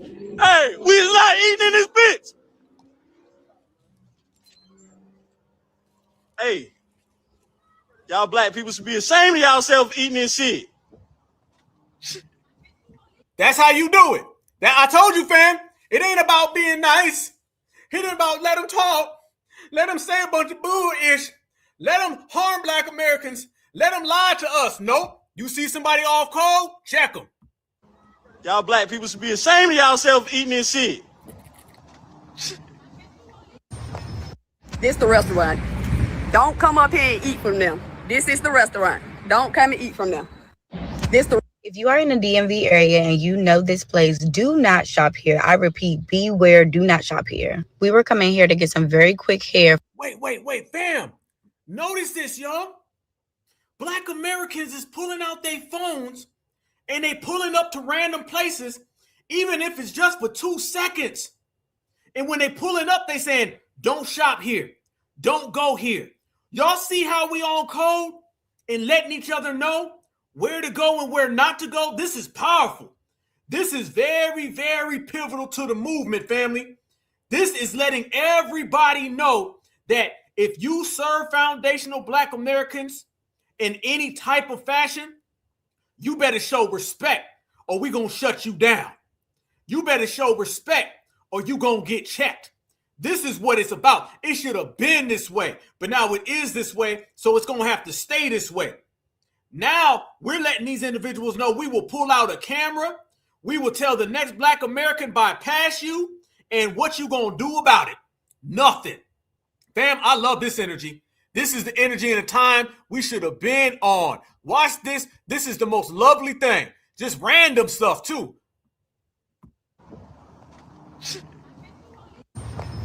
This the restaurant. Don't come up here and eat from them. This is the restaurant. Don't come and eat from them. If you are in the DMV area and you know this place, do not shop here. I repeat, beware, do not shop here. We were coming here to get some very quick hair for a quick weave for my... There you go. Go in there, and then y'all see what they do. Fam, that's what you call shutting folk business. Oh, they don't like that. Oh, they don't like that. Fam, never in modern history has these buffer classes businesses been under the type of scrutiny and assault that they're under right now. And I'm going to tie all that in. If they're under that type of scrutiny and assault, then that must mean that foundational Black American businesses are on the upswing, on the uptick, on the rise. These things all go hand in hand. You can't have one without the other. You can't separate the two of them, fam. Where the buffer class goes down, foundational Black Americans go up. And this is all based on us boycotting, blackout, wealth transfer. That is what happens. That is how it plays. And this is how we get paid. Everybody sees it. It's the realest thing going on right now in America is Black Americans not taking nothing. And social media is littered and filled with nothing but videos just like that, fam. Every time you turn around on social media, you got people in New Jersey, you got people in Virginia, you got people in California, you got people in Missouri. I've seen Black Americans everywhere, even if it's just a 5-second video. Hey, don't go there. Turn it off. If you walk up in there, all y'all damn sellouts, walk out. You put the camera on people. They sitting outside. They on their phone. They ain't got nobody coming in them places to say you buy, you go. So since you ain't got no you buy, you go, what you gonna do? That's the $1 million, $1 billion, $1 trillion question. You can't say you buy, you go to Black folks. So it looks like when we don't buy, you go out of business. It's poetical. Look at this right here, fam. These people got to get in on us so much. Oh, so bad. So bad these people want to get in on foundational Black American energy, y'all. Y'all know they done sent out Jasmine Crockett now. And Jasmine Crockett is trying to make it look like she's supporting the blackout. The same Jasmine Crockett that only fights for Skittles bags and Julio's. The same Jasmine Crockett that's right there in Texas didn't say a damn thing about Carmelo until the day he got sentenced. Fam, now she out here talking about a Black American business, but she had to throw in Donald Trump. This is what I'm saying about these people, fam. They're going to try to hijack this now, but they're going to try to make the boycott about MAGA. Watch this. And make sure that you supported the Black business. You still have an opportunity, because guess what? Winsome is always open. So you can catch the homie Isaac and team. They're going to be down in Houston tomorrow at Winston Prime. Because listen, that's how they do it here. They got more than one location and more than one city. So make sure y'all pull up somewhere and support Black. Because, well, you know, this government definitely not supporting. Never mind. I'll holler at y'all later. Happy Juneteenth. Now, and make sure that you supported the Black. You ain't ever said Black owned, Black business, Black money, Black dollar in your life. Now you want to come say it after us. Y'all see what we saying about these people, family? Now they want to start talking about it. Now they want to bring it up. She ain't never mentioned anything about Black Americans boycotting and blacking out. Out of nowhere, she wanted to start talking about it. And then had to throw in a little Donald Trump thing. This ain't got nothing to do with Trump. F him. This ain't got nothing to do with MAGA. F them. This ain't got nothing to do with the Democrats. F them. This is about us. Quit trying to make everything about us about your damn political agenda. Stay the hell out my community. Business. You still have an opportunity, because guess what? Winsome is always open. So you can catch the homie Isaac and team. They're going to be down in Houston tomorrow at Winston Prime. Because listen, that's how they do it here. They got more than one location and more than one city. So make sure y'all pull up somewhere and support Black. Because, well, you know, this government definitely not supporting. Never mind. I'll holler at y'all later. Happy Juneteenth. Now, and make sure that you supported the Black business. You still have an opportunity, because guess what? Winsome is. You don't support Black businesses? No. You just want the Black vote. That's it. You see what we're talking about, family. This is what the Democrats did, fam. Okay? This is what they do. Remember, y'all, we certify foundational Black Americans. We independent. We grassroots. We gatekeep. We on code. We certified. We don't give a damn about your political party. We don't give a damn about your political agenda, your political affiliation, because we know what you're trying to do. You're going to try to take what FBA does in the grassroots and try to funnel it to your political perspectives, your political objectives. But we ain't going for none of that, y'all. We ain't out here playing nice, and we ain't out here trying to be friends. We out here with an assignment, with an agenda, and that is reparations, anti-Black American hate crime protection, and free all of our foundational Black American brothers and sisters who are unjustly railroaded by this system. If it ain't foundational Black American grassroots first, then it ain't nothing at all. So the Democrats, they see us right here shutting down everybody. But here's the conflicting thing. We're shutting down their buffer class. So they don't want to say nothing. They don't really want to go there, y'all. We put them in a very sticky situation. Because on one hand, they want to pretend that they're down with the blackout. But on the other hand, they understand that they need and they want Lucy Lou's vote. So what we're doing now basically is saying, you want the vote from Lucy Lou? You want the vote from Rick Chow? Then you're going to have to pick a side. And they're going to do what they always do. Fall back and get quiet. And one thing that shows you exactly what I mean is the whole Carmelo Anthony situation. Family, the Democrats waited until he got railroaded. The Democrats waited until it was over. The Democrats didn't say nothing about Carmelo Anthony until he ended up getting basically convicted for nothing, 35 years. The tape come out, they still didn't say nothing. Because y'all, what they love to do, they love to argue about the system of supremacy after the fact. Be very cautious in life about people who only argue with after the fact supremacist aggressions. See, us foundational Black Americans, the grassroots are certified. We go at the system of supremacy in real time. Meaning, if you try to harm a Black American, we're going to deal with you in real time. You try to railroad a Black American, we're going to deal with you in real time. See, we're current regulators. We ain't past tense, an hour late, 2 days late, a month late. We ain't even a second late. Look at all them damn people that were late to the party with Carmelo. Fam, they did that on purpose. See, when you go against the system of supremacy after they did something, you're not really going against the system of supremacy. You're just trying to point at how bad it was so you can point us to the ballot box. That's what it is. They're after the fact. Fam, don't you ever in your life trust somebody who comes to you after the fact. Somebody comes to you after the fact and said, damn, I know I needed to help you with that light bill. Here it is, 20 days late with your lights is off. Oh, I know I needed, to come over and help you get that ride so you can go to work. But, I'm sorry, I'm late. The Democrats always pull that because they want to just whine and complain about supremacy. They don't ever want to do anything about it. So the fact that they want to sit back and relax and never really do nothing about it, that shows you their agenda. That shows you what they're on. That shows you how they're moving. Y'all seen this new defense team with Carmelo Anthony? How many of y'all have seen it? Because I want to see what the family says. Okay. I know this is jumping all over the place. Y'all stay with me now. I want to see how y'all feel about this, fam. Because I'm looking at this new defense team, and I see some of these people are plugged in with the NAACP. They're plugged in with Benjamin Crump. I want to see how the family really genuinely feels about this stuff. Let's go ahead and take a look at this, fam. Y'all tell me. This is his new defense team, and a lot of this looks like they're just trying to get involved now. Watch this. To handle his appeal. Because I'm pretty sure y'all like, well, who did people? Who did? Who is?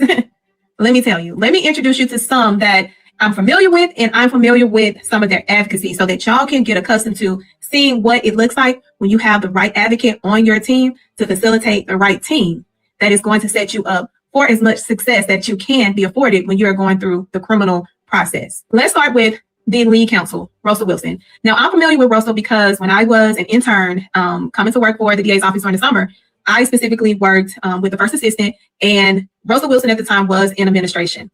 One thing that stands out and you should know about Russell is when he worked at the DA's office, which was under Craig Watkins' administration, if you know that Craig Watkins was the first Black district attorney in Dallas County, breaking every kind of barrier. And the one barrier that was really prominent in his administration was the Conviction Integrity Unit.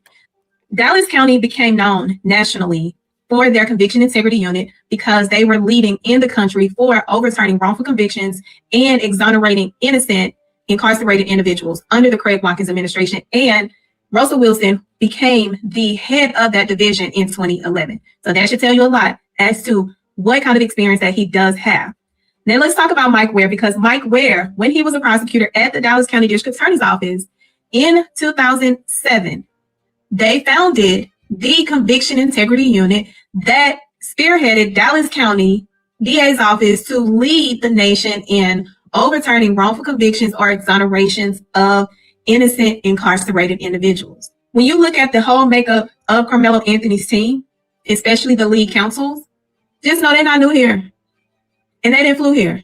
They've been here. They've been on the grounds. They've been in the system. They know where the leaks are, and they know how to go in and repair with their advocacy. I'm excited for the Carmelo Anthony family. I'm excited for his legal team and Carmelo Anthony, and knowing that he now has the right advocates that are going to advocate for him to the highest degree. They're not new here. Stop. Fam, this is Democratic shield. If I'm not mistaken, she's a Democratic shield. I'm seeing a lot of Democratic shield energy on this case, fam. I'm just keeping it all the way real. Yeah, absolutely. Fam, this looks like the Democrats trying to come on in late on purpose so they can do the bare minimum. First off, appeals take a long time to go down. And they understand by then they can be pointing and saying, oh, look at all the things we did for Carmelo. We even went out there and tried to help him. Family, we got to have a discussion. We got to have a conversation, and we've got to really go there, y'all. We got to really talk about it. Tell me if I'm wrong. I feel like the general consensus amongst the foundational Black American grassroots is that we stand next to Carmelo because he was innocent and he did self-defense, and he is absolutely 100% correct. However, I feel that a lot of us are looking at that family and saying, y'all failed him and y'all did a lot of stuff you ain't had no damn business doing. You don't run to the Democratic Party. You don't run to the Boule. And how in the hell were you running around with Dominique Alexander? How in the hell were you running around with that defense? How in the hell were you running with those people that basically put your child in that situation? That is what I'm sensing from the foundational Black American grassroots. And doesn't this happen a lot, y'all? Doesn't this happen a lot? This is typical. How many times will we see somebody unalived and we support the person who was unalived, and then the family come out and just do some off the wall stuff? When the father came out and the father was saying he got comfortable in the system, I'm like, you mean comfortable in the system? You got comfortable. And then when I see some of the people that was running around trying to get on board, the cowboy hat lady, Charleston White, now they're both saying they don't rock with the family. Fam, I said it before, I'm going to say it again. The only people who had Carmelo Anthony's best interests in basically the whole entire year were the foundational Black American grassroots family. We were the only ones really sitting there like, yo, we got to stand. He's got so many sharks around him and so many ops. It's crazy. Democratic shields. You got parents who sitting here talking about I didn't know. I just feel comfortable now with the situation. And out of respect, I understand that, family. Out of respect, we ain't really went in. But at the same damn time, y'all, way too many ops. Way too many, y'all. I ain't never really feel comfortable with it. You know what I'm saying? Yeah, absolutely. Amber Geiger. Yep. You know what I'm saying? Y'all remember Ahmaud Arbery when his dad came out and was like, all life matter. I don't want to see nobody kid hurt. You know what I'm saying? Just completely undercutting what we're doing. Fam, it's clear. The grassroots has already solved the case. Family, the grassroots has already solved the case. There ain't much of a case. I think the thing that frustrates people the most about this situation is it's so cut and dry.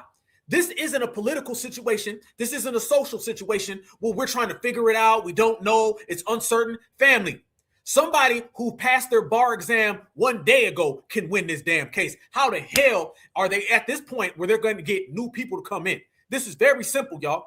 It's very simple what has happened. It's clear that he stood on business. The tapes have come out. We done pointed it out. People lied on the stand. All types of fugazi stuff.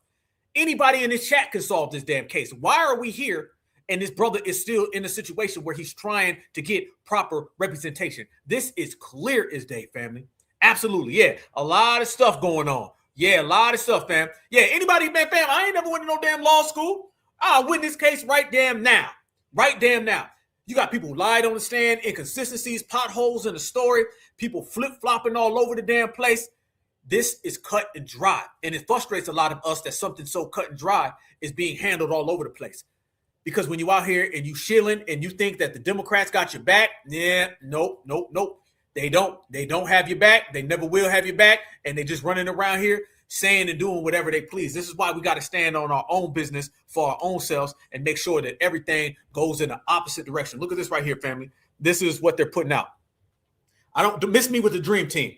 Miss me, fam. I don't like this type of video. I don't like this type of picture. Miss me with this. The dream team. We have assembled a dream, fam. We're not out here on that kind of time. Can we get this boy out? Can we focus on that, family? Maybe that's what we need to do. Okay. Maybe that's what we need to do. Maybe we need to really focus on that more than talking about a dream team is assembled. We done got the damn Avengers up in here. No. No. That is not what we are on. We're trying to focus and move this thing in the right, proper way. And that's what we need to, really focus on to get this young man in a place where he's safe, because he was completely railroaded by the system. And he was failed by those around him. The Dominique Alexander guy, he going around right now. And he's doing interviews. And he damn near sounds like he's supporting Austin Metcalf. No lie. He's out there literally doing interviews where he sounds like he's supporting Austin Metcalf. I'm sitting there thinking, fam, what in the hell is wrong with these people? So that's what I believe, fam. And you already know what it is. So we focusing on that situation and we stay on it. But there's a lot of Democratic shields. And let's be real, they all doing it for clout, man. Everybody around them is doing it for clout. Everybody around them is doing it for clout. Nobody's really doing this for the betterment of that young man. You know what I'm saying? So that's going to be why the grassroots, we're going to have to continue to stay focused on it and hold it down. And, when we say free Carmelo, that means you got to stand next to people who stand with Carmelo. Remember that, fam. Listen to what I'm telling you. If you stand with Carmelo, you got to stand next to people who stand with Carmelo. Don't say that you stand with Carmelo, but you out here supporting, voting, and rocking with people who want to see Carmelo Anthony behind bars for the rest of his life. That don't make no damn sense. That don't compute. That don't connect, okay?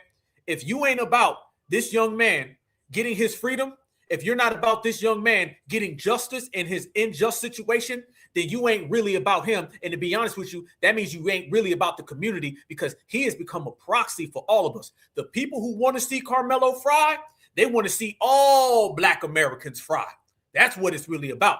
They want to see every last Black American jammed up, railroaded. They want to see every foundational Black American with cuffs on for no damn reason.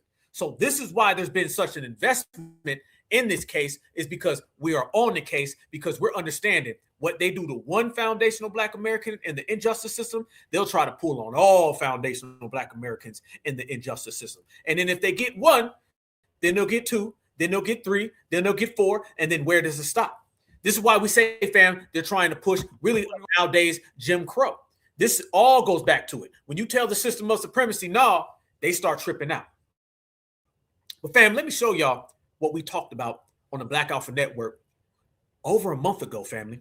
I'm going to take y'all back in time. I'm going to show y'all what we talked about over a month ago and how we predicted this case was going to be funny style. This is why if you tapped into the Black Alpha Network, subscribe, baby, because we on fire right now. If you tapped in, family, you'll see that we were saying how we had much love for Carmelo. We just didn't trust the people around him. We said this about 2 weeks before the case. And now after the case, y'all look exactly what we were saying and how it all came to light. Watch this, family. This was over a month ago. On it. Some of our other brothers and sisters in the movement was reporting on it. My brother Afro Elite, he was doing real good work reporting on it.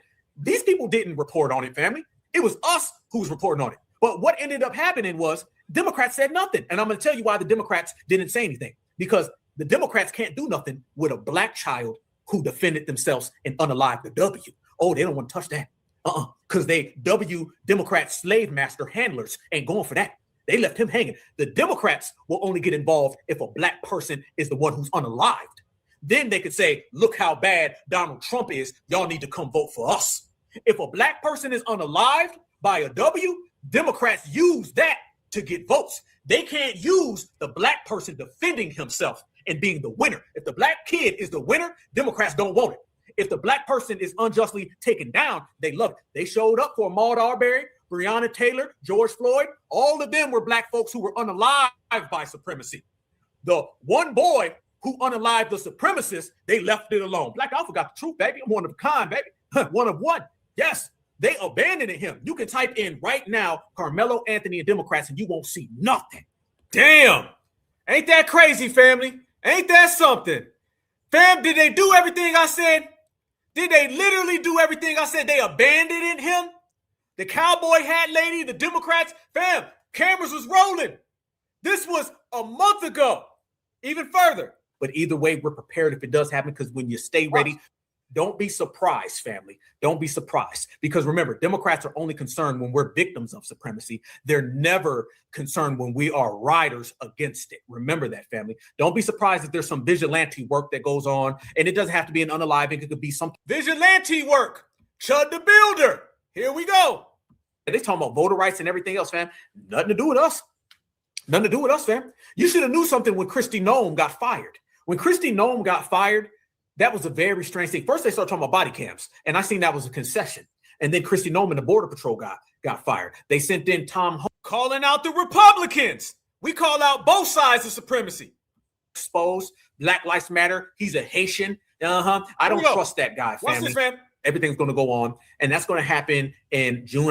I'm going to say June 1st or whatnot, family. That is going to tear the roof off of the race relations in America. But like we always do, let's do a deep dive over here as Black Alpha. We just talked about it. And I'm going to tell you how the tactics that happened in Minnesota with the W's getting on code and a lot of these tethers being involved, I'm going to talk about how that coincides with the Carmelo Anthony situation. The Carmelo Anthony situation is going to create racial tension very big. Y'all seen what it was last year. Wait until this case, and this is going to be there in the summer. But I want to talk about something that's going to go on. Fam, I'm going to say this, and I'm going to say it off rip. I don't trust that family. Whoa! Say it again, brother. Family, we were all in the chat that night.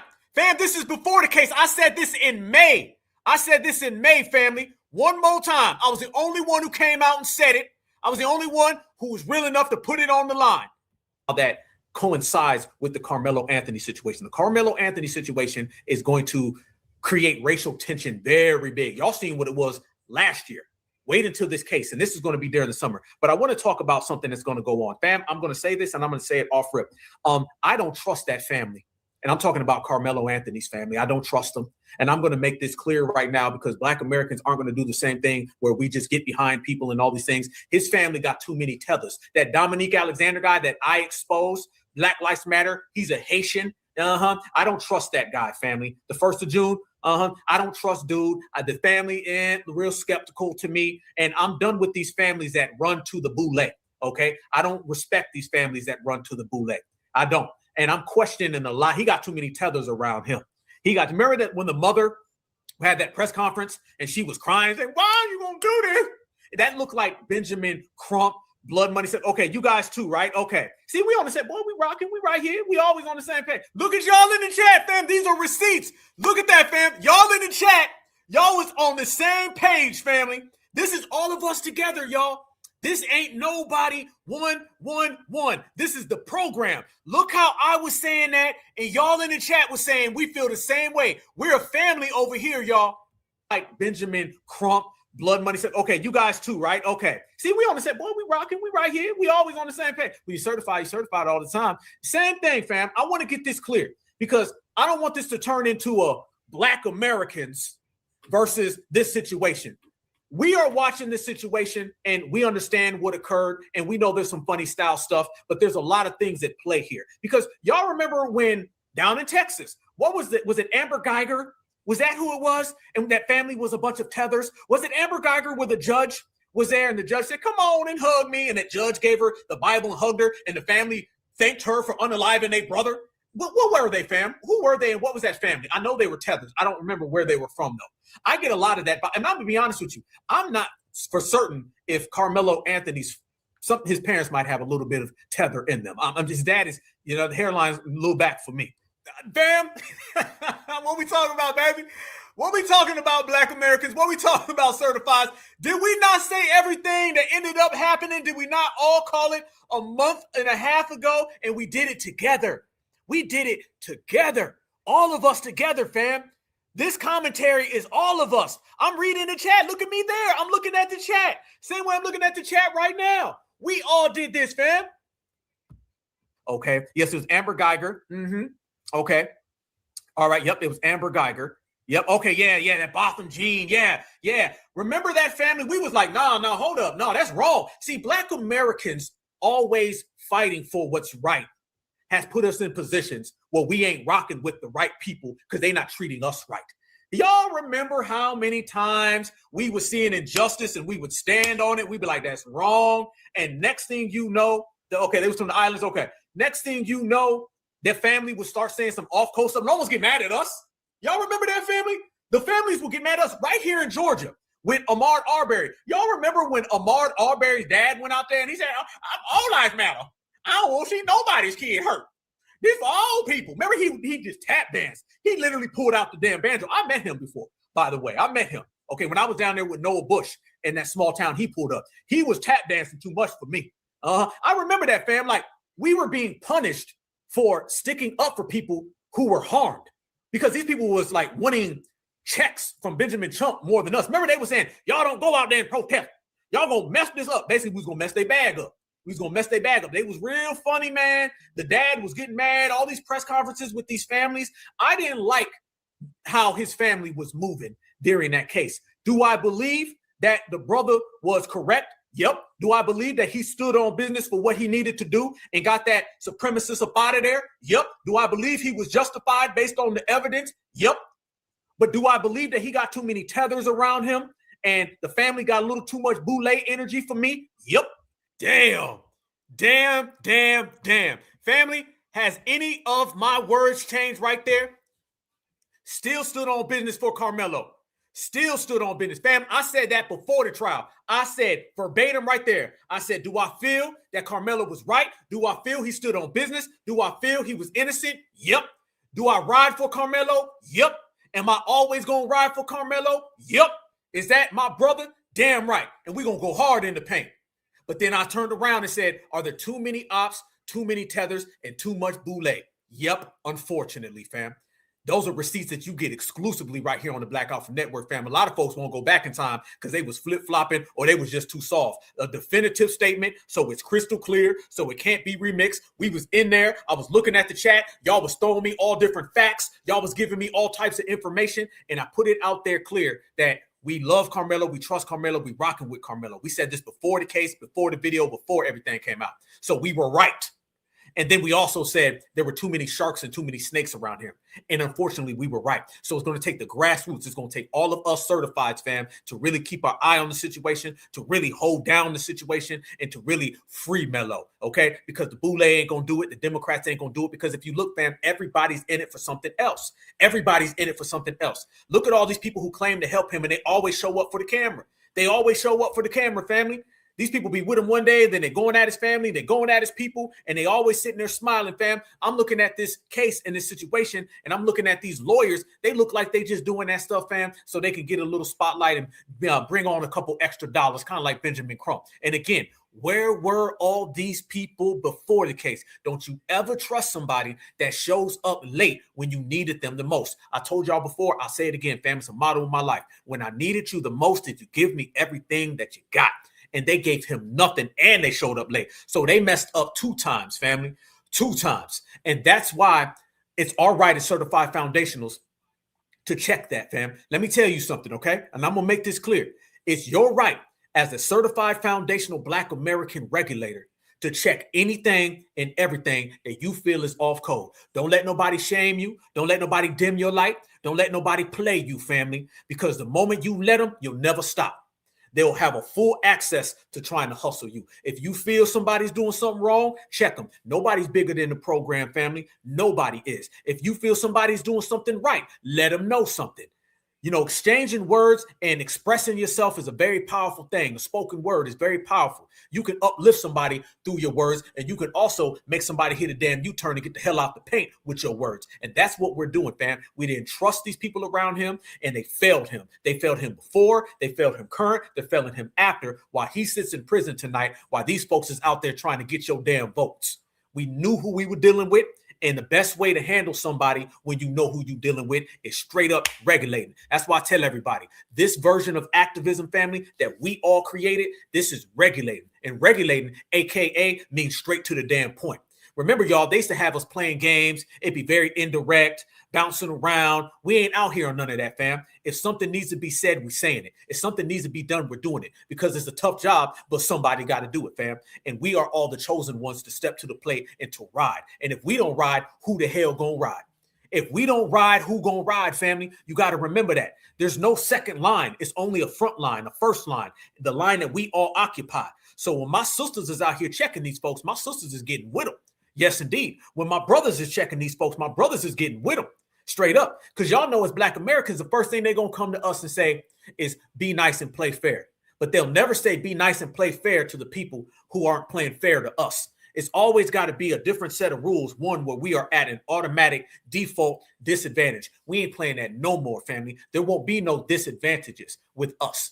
And we're not allowing it. So now do you see why we're progressing? Now do you see why we're going? Some folks are too faint at heart. Some folks is too emotional, and the emotional folks better get the hell about the way. We've seen the community get held back by folks who ain't really got that dog in them for too long. Because remember, y'all, this war that we're in with the system of supremacy, this ain't a war that you got to bring your pillow with you. Okay, don't bring your comforter. Don't bring your blanket. Nope. Leave the marshmallows at home. If you ain't got it in you, then you're going to find out the hard way. And family, we ain't on that type of time. We know what needs to be done. And we know that we looking at that damn clock and it's going to be us or them. Okay. And we look so much better. So that's why we winning, because we doing it better, y'all. We shining better. We got that glow. We got that pop. We got that bop. And the babies is watching us shine. The next generation is coming up behind us, and they seeing the way we do it. I'm telling y'all now, fam, they going to remember this regulating style. They're going to remember this regulating activism 100 years from now. They're going to look back at everything before us and be like, oh, I see why they was calling themselves African-American. They weren't tough enough. Oh, I see why they was calling themselves POC. They weren't tough enough. I see why they was voting for a political party and not getting nothing. Why that same political party gave everything to the people who came over here to erase them. They weren't tough enough. And then they're going to look at us and they're going to say something changed when them regulators pulled up. When the regulators pulled up, All that soft energy, gone. All that low vibration, gone. All them real ones, step to the plate. And see, a real one can be 100 years old. You could be 50 years old. You could be 40 years old. You could be 20 years old. There's no jurisdiction to this realness, family. This is why we're getting it done. There's a blackout going on. The blackout is shutting down everybody. Everybody knows what it is. We literally have every single community in the whole United States afraid. They don't know if they're going to wake up tomorrow and see that, damn, Black Americans are targeting us. We are targeting people. Fam, they're used to targeting us. Now we're doing the targeting. Okay? Dollar delineation. We're saying you, and you. Your name, your name, your name. Your origin, your origin, your origin, your ethnicity. Get the hell up out of here. We're going to black you out. We done pull the plug out the wall on these folks, fam. What they going to do now? What they going to do? And then they're looking and saying, damn, the men and the women are doing it. Damn, the brothers and the sisters is doing it. The East Coast and the West Coast, the North and the South. Fam, you tell me one area or one aspect where we're not moving as a cohesive unit as one. Tell me, fam. Tell me. There's not one area. They can't send in anybody to split us up. No man separate what we create, family. Okay? This is it. There ain't no gender wars, no ageism, no nothing. No region battles, no nothing. We ain't name banging, no nothing. We see who's a rider and we riding with them, and we see who ain't riding and then we leaving them behind. That's the most beautiful thing, fam. We're moving with purpose. We're moving with urgency. What's the old adage, y'all? Hurry, but don't rush. That's what we're doing, fam. Everything is deliberate. That's why these people are so afraid of this blackout, 24/7 blackout. Anybody who's saying blackout and they not saying 24/7, they ain't official, but we official like a referee with a whistle, y'all. Y'all know what it is. 365, y'all. It don't stop. It don't stop. This is permanent, y'all. And it all started right now. So again, we riding with our brother Carmelo, free Mello, and we gonna get Mello up out of there. We gonna personally get Carmelo up out of there, family. And we took the Carmelo Anthony situation as a means to get our warrior game up. And we took the Carmelo Anthony situation as a means to get our law game up. And then we're taking the Cyrus Belton situation and we're using that as a means to get our warrior game up, but also to get our boycott game up. I want you guys to see how we responded as a generation to these two injustices. I remember a time, and I'm not talking about that long ago, when we had a guy in the office, okay, and his name was B.O., okay, Barack Obama. And Barack Obama, a lot of folks was unalived during Barack Obama. And a lot of people cried during Barack Obama. We ain't crying at all. Ain't no Kleenexes, family. No. We ain't out there wiping each other's tears, family. No. What I said, family, if we cry, what the baby gonna do? Okay? If we cry, what the kids gonna do? If you crying about Emmett Till, fam, you gonna cry forever. Crying ain't therapy, y'all. Crying ain't therapy. So do you see why we're moving right now? I just seen a grandma, fam, y'all know I love my grandma examples. I seen grandma, and she said, we ain't with all that, baby. Hell no. We gonna get ours. I said, if grandma ain't crying and she riding, what the hell you doing? Big old buff black dude, 6'5" with muscles out there telling me this wrong, Obama gonna help. Get Eric Holder on the phone. F Eric Holder, F Obama, and F your tears, y'all. Because I'm not going to sit back and see another generation of kids get unalived and washed away in sympathy tears. We ain't doing none of that, family. We standing on 10, okay? The great Dr. Frances Cress Welsing, she said it best. She said, singing and dancing is fun and games, but it ain't fit for no damn war. Rest in peace, certified salute up above to the queen. And I live by that. I live off that energy. And you know what's so good about it, fam? Is that I know I got a whole army of foundational Black American certified riders who move off the same damn time. The first time that low vibrational weakness is gone and strength is up, fam. Because remember, these folks ain't crying when they unalive us. Are they? Are they crying right now over Carmelo? Are they crying? Are the W's and males? Look at them, fam. They all across social media. Republicans, Democrats, both of them. Liberals, conservatives, both of them. Tethers from all across the United States of America, all over the world, fam. I ain't seen not near one of them shed one damn tear for Carmelo or Cyrus Belton. So if they ain't crying, what the hell are any of us crying for?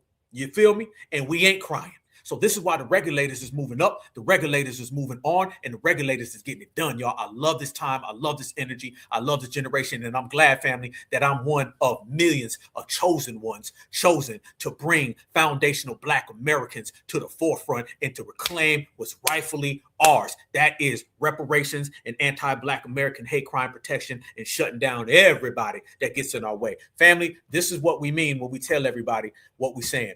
Blackout. We cutting the lights off, fam. Feel nothing about it, y'all. Feel nothing about it. This is all for a purpose, family. This is something that we can galvanize behind. We are galvanizing behind, and we're taking it to a whole nother level. You got to really feel the flow right now. You got to really feel it. You got to feel the flow and feel it in your soul, y'all. You feel me? This is what I'm talking about. And for all of those people out there that have been very, very, very disrespectful of our lineage, heritage, and culture, that have been very, very, very, very disrespectful of what we got going on, there's a message that I'm going to leave for them. And the message that I'm going to leave for them is going all the way across directly for them. And I want y'all to see what I'm talking about and see they scared. I passed by my local nail shop earlier this morning, and they was just sitting outside on their phones, looking at their phones, just devastated.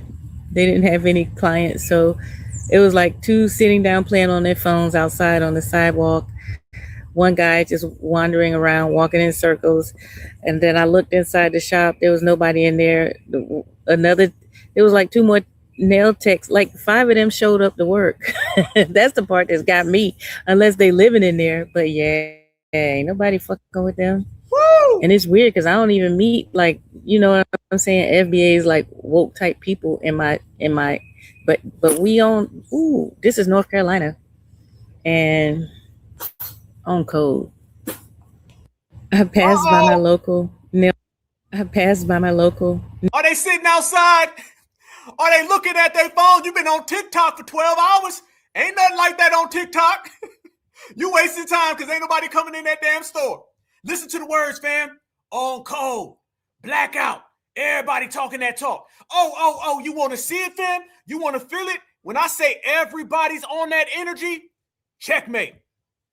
To my foundational Black Americans, my Black Americans, I implore you to start calling ICE on the Asian communities, preferably the Chinese communities, to the restaurants, to the nail shops, to the what they call those shops that have all the products, the beauty products. Start calling ICE on them. There's stores in our community. Start calling ICE on them.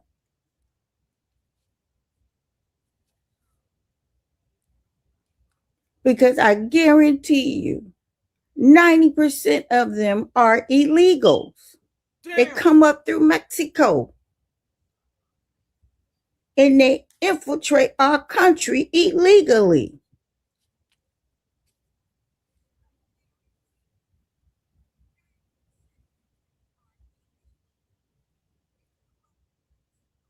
Start calling ICE on their community.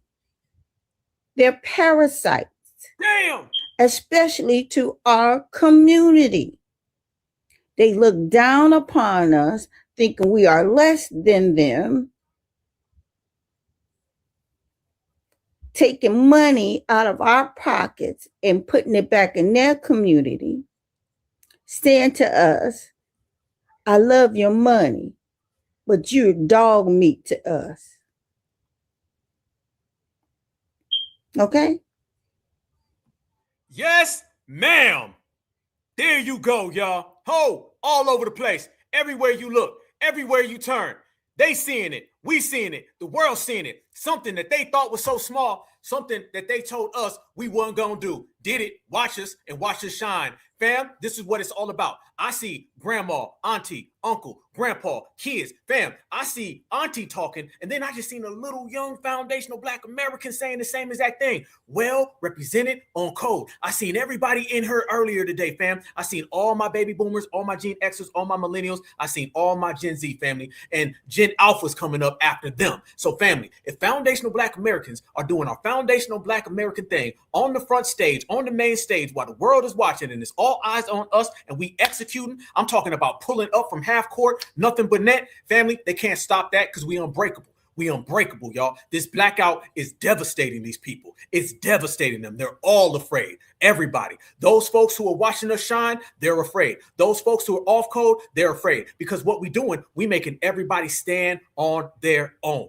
And they can't get it on their own because they ain't good enough. What are we doing, fam? We're standing together and we're getting it all because we're great like that. And I love the energy. I love the passion. And it's showing you, fam, every single week it's getting better. Every single week, the message is spreading. Fam, that's what it is, y'all. We are all the chosen ones. I'm speaking right now as a vessel to speak to the world, but I'm executing the thoughts of my certified foundational Black Americans, and we all move together. Don't nobody move in the front of the line, fam. We all take one step at a time, but we all step in sync. And that's the thing about it, y'all. We're moving in sync. So everybody else is just feeling the flow. Everybody else is feeling the flow because, y'all, this is what it's supposed to be. We the lineage who built this country. We're the lineage who started this. We the lineage that have set it off. And we done set it off. Everything you do as a foundational Black American, I want you to remember, y'all, it's your God-given right to do it. Based on the fact that this is your destiny, based on the fact that this is your prophecy, based on the fact that you have endured the most. You done went through everything, the pain, the suffering, the good, the bad, the ups and downs. And we never asked anybody for nothing. We did everything that we've done out the kindness of our heart. We've done everything we've done because we rock with people. So these same individuals, and I'm talking about every last one of them, I ain't leaving out nobody. Everybody who's non-FBA, I'm talking to you. If you've ever disrespected FBA or took our kindness for weakness, your ass is going to F around and find out. And it looks like you're finding out right now. But that finding out, we putting that stuff in HD and 4K right in your face. And we doing it right with a smile. Because I got all my certified foundational Black American brothers and sisters, kings, queens, goddess, and guys with me. And I know my brothers is the strongest, my sisters is the strongest, and collectively our lineage is the strongest. You can't touch this. Remember that. So I'm loving the energy, fam. Let's keep this blackout going. And I promise you this is a guarantee I'm going to make. I guarantee, fam, that we're going to go live again on Friday night. And it's going to be a whole new plethora of videos of FBA regulating. And then we're going to go live again on the next broadcast. And there's going to be even more videos of foundational Black Americans regulating. You can't stop the regulating. You can get mad at it. You can hate on it. You can beg and plead for it to stop. But it's going to roll you right over. What's real can't be denied. And the certified foundational Black American regulators are the realest thing walking, family. I'm one of them. You one of them. We all them. Okay? So understand right now, y'all. Every single broadcast, every single day, they send something out and we knock it down. Nothing can stop us, y'all. It's in our soul. We're here to all bring confidence and stand together, y'all. And we're doing it out of love for self. And it shows you, y'all, as many people as they send at us and as complex as it is, we can beat all of these complex individuals by being very, very simple and very, very basic. What is that, fam? That's loving your foundational Black American lineage, loving your foundational Black American family, and doing it for the foundational Black American ancestors. Family, they got a billion damn things they throw at us, and we defeat them with 3. Damn right, we the greatest. Somebody told me, they said, Black Alpha, you seem like you getting real confident, real cocky lately. I said, no. I'm just a Leo that loves his life because every time I look around, I get to speak to all my foundational Black American brothers and sisters, my family. And that's enough to make a man stand all the way up. Certified salute, y'all. Love you with a passion. Let's go to work. All right, fam. I will catch you guys all again on Friday, and we're going to hold it down. We got some more things this week. We putting everything together. Certified 100, y'all. We're going to get together. We're going to have a real Zoom chat. I spoke about that. We're going to community organize offline, and that's the new thing, fam. It's the blackout. It's community organizing, but it's standing next to each other, fam. So from this Leo right here, okay, I'm going to send a shout out to all my brothers and sisters out there. I'm talking about my Geminis. I'm talking about my Aries. I'm talking about my Scorpios. I'm talking about my Libras. Everybody, if I forgot, throw it in the chat, okay? But from your Leo brother, Black Alpha, I love y'all, and there's nothing better than y'all family. And I'm loving life because I'm walking this life with all of you guys. And that what makes something special, it makes it extra special. So I send you guys a certified salute to that. And I let you know I love you with a passion. And I let everybody know, if you see this lineage, heritage, and culture walking down the street, your ass better get out the way, because FBA don't play every damn day. Let's go. All right, family, y'all stay good. Y'all stay safe. Y'all stay vigilant. And always remember, no matter where you go, no matter what you do, no matter where you at, that black is beautiful. And beautiful is always black. Free Hugh.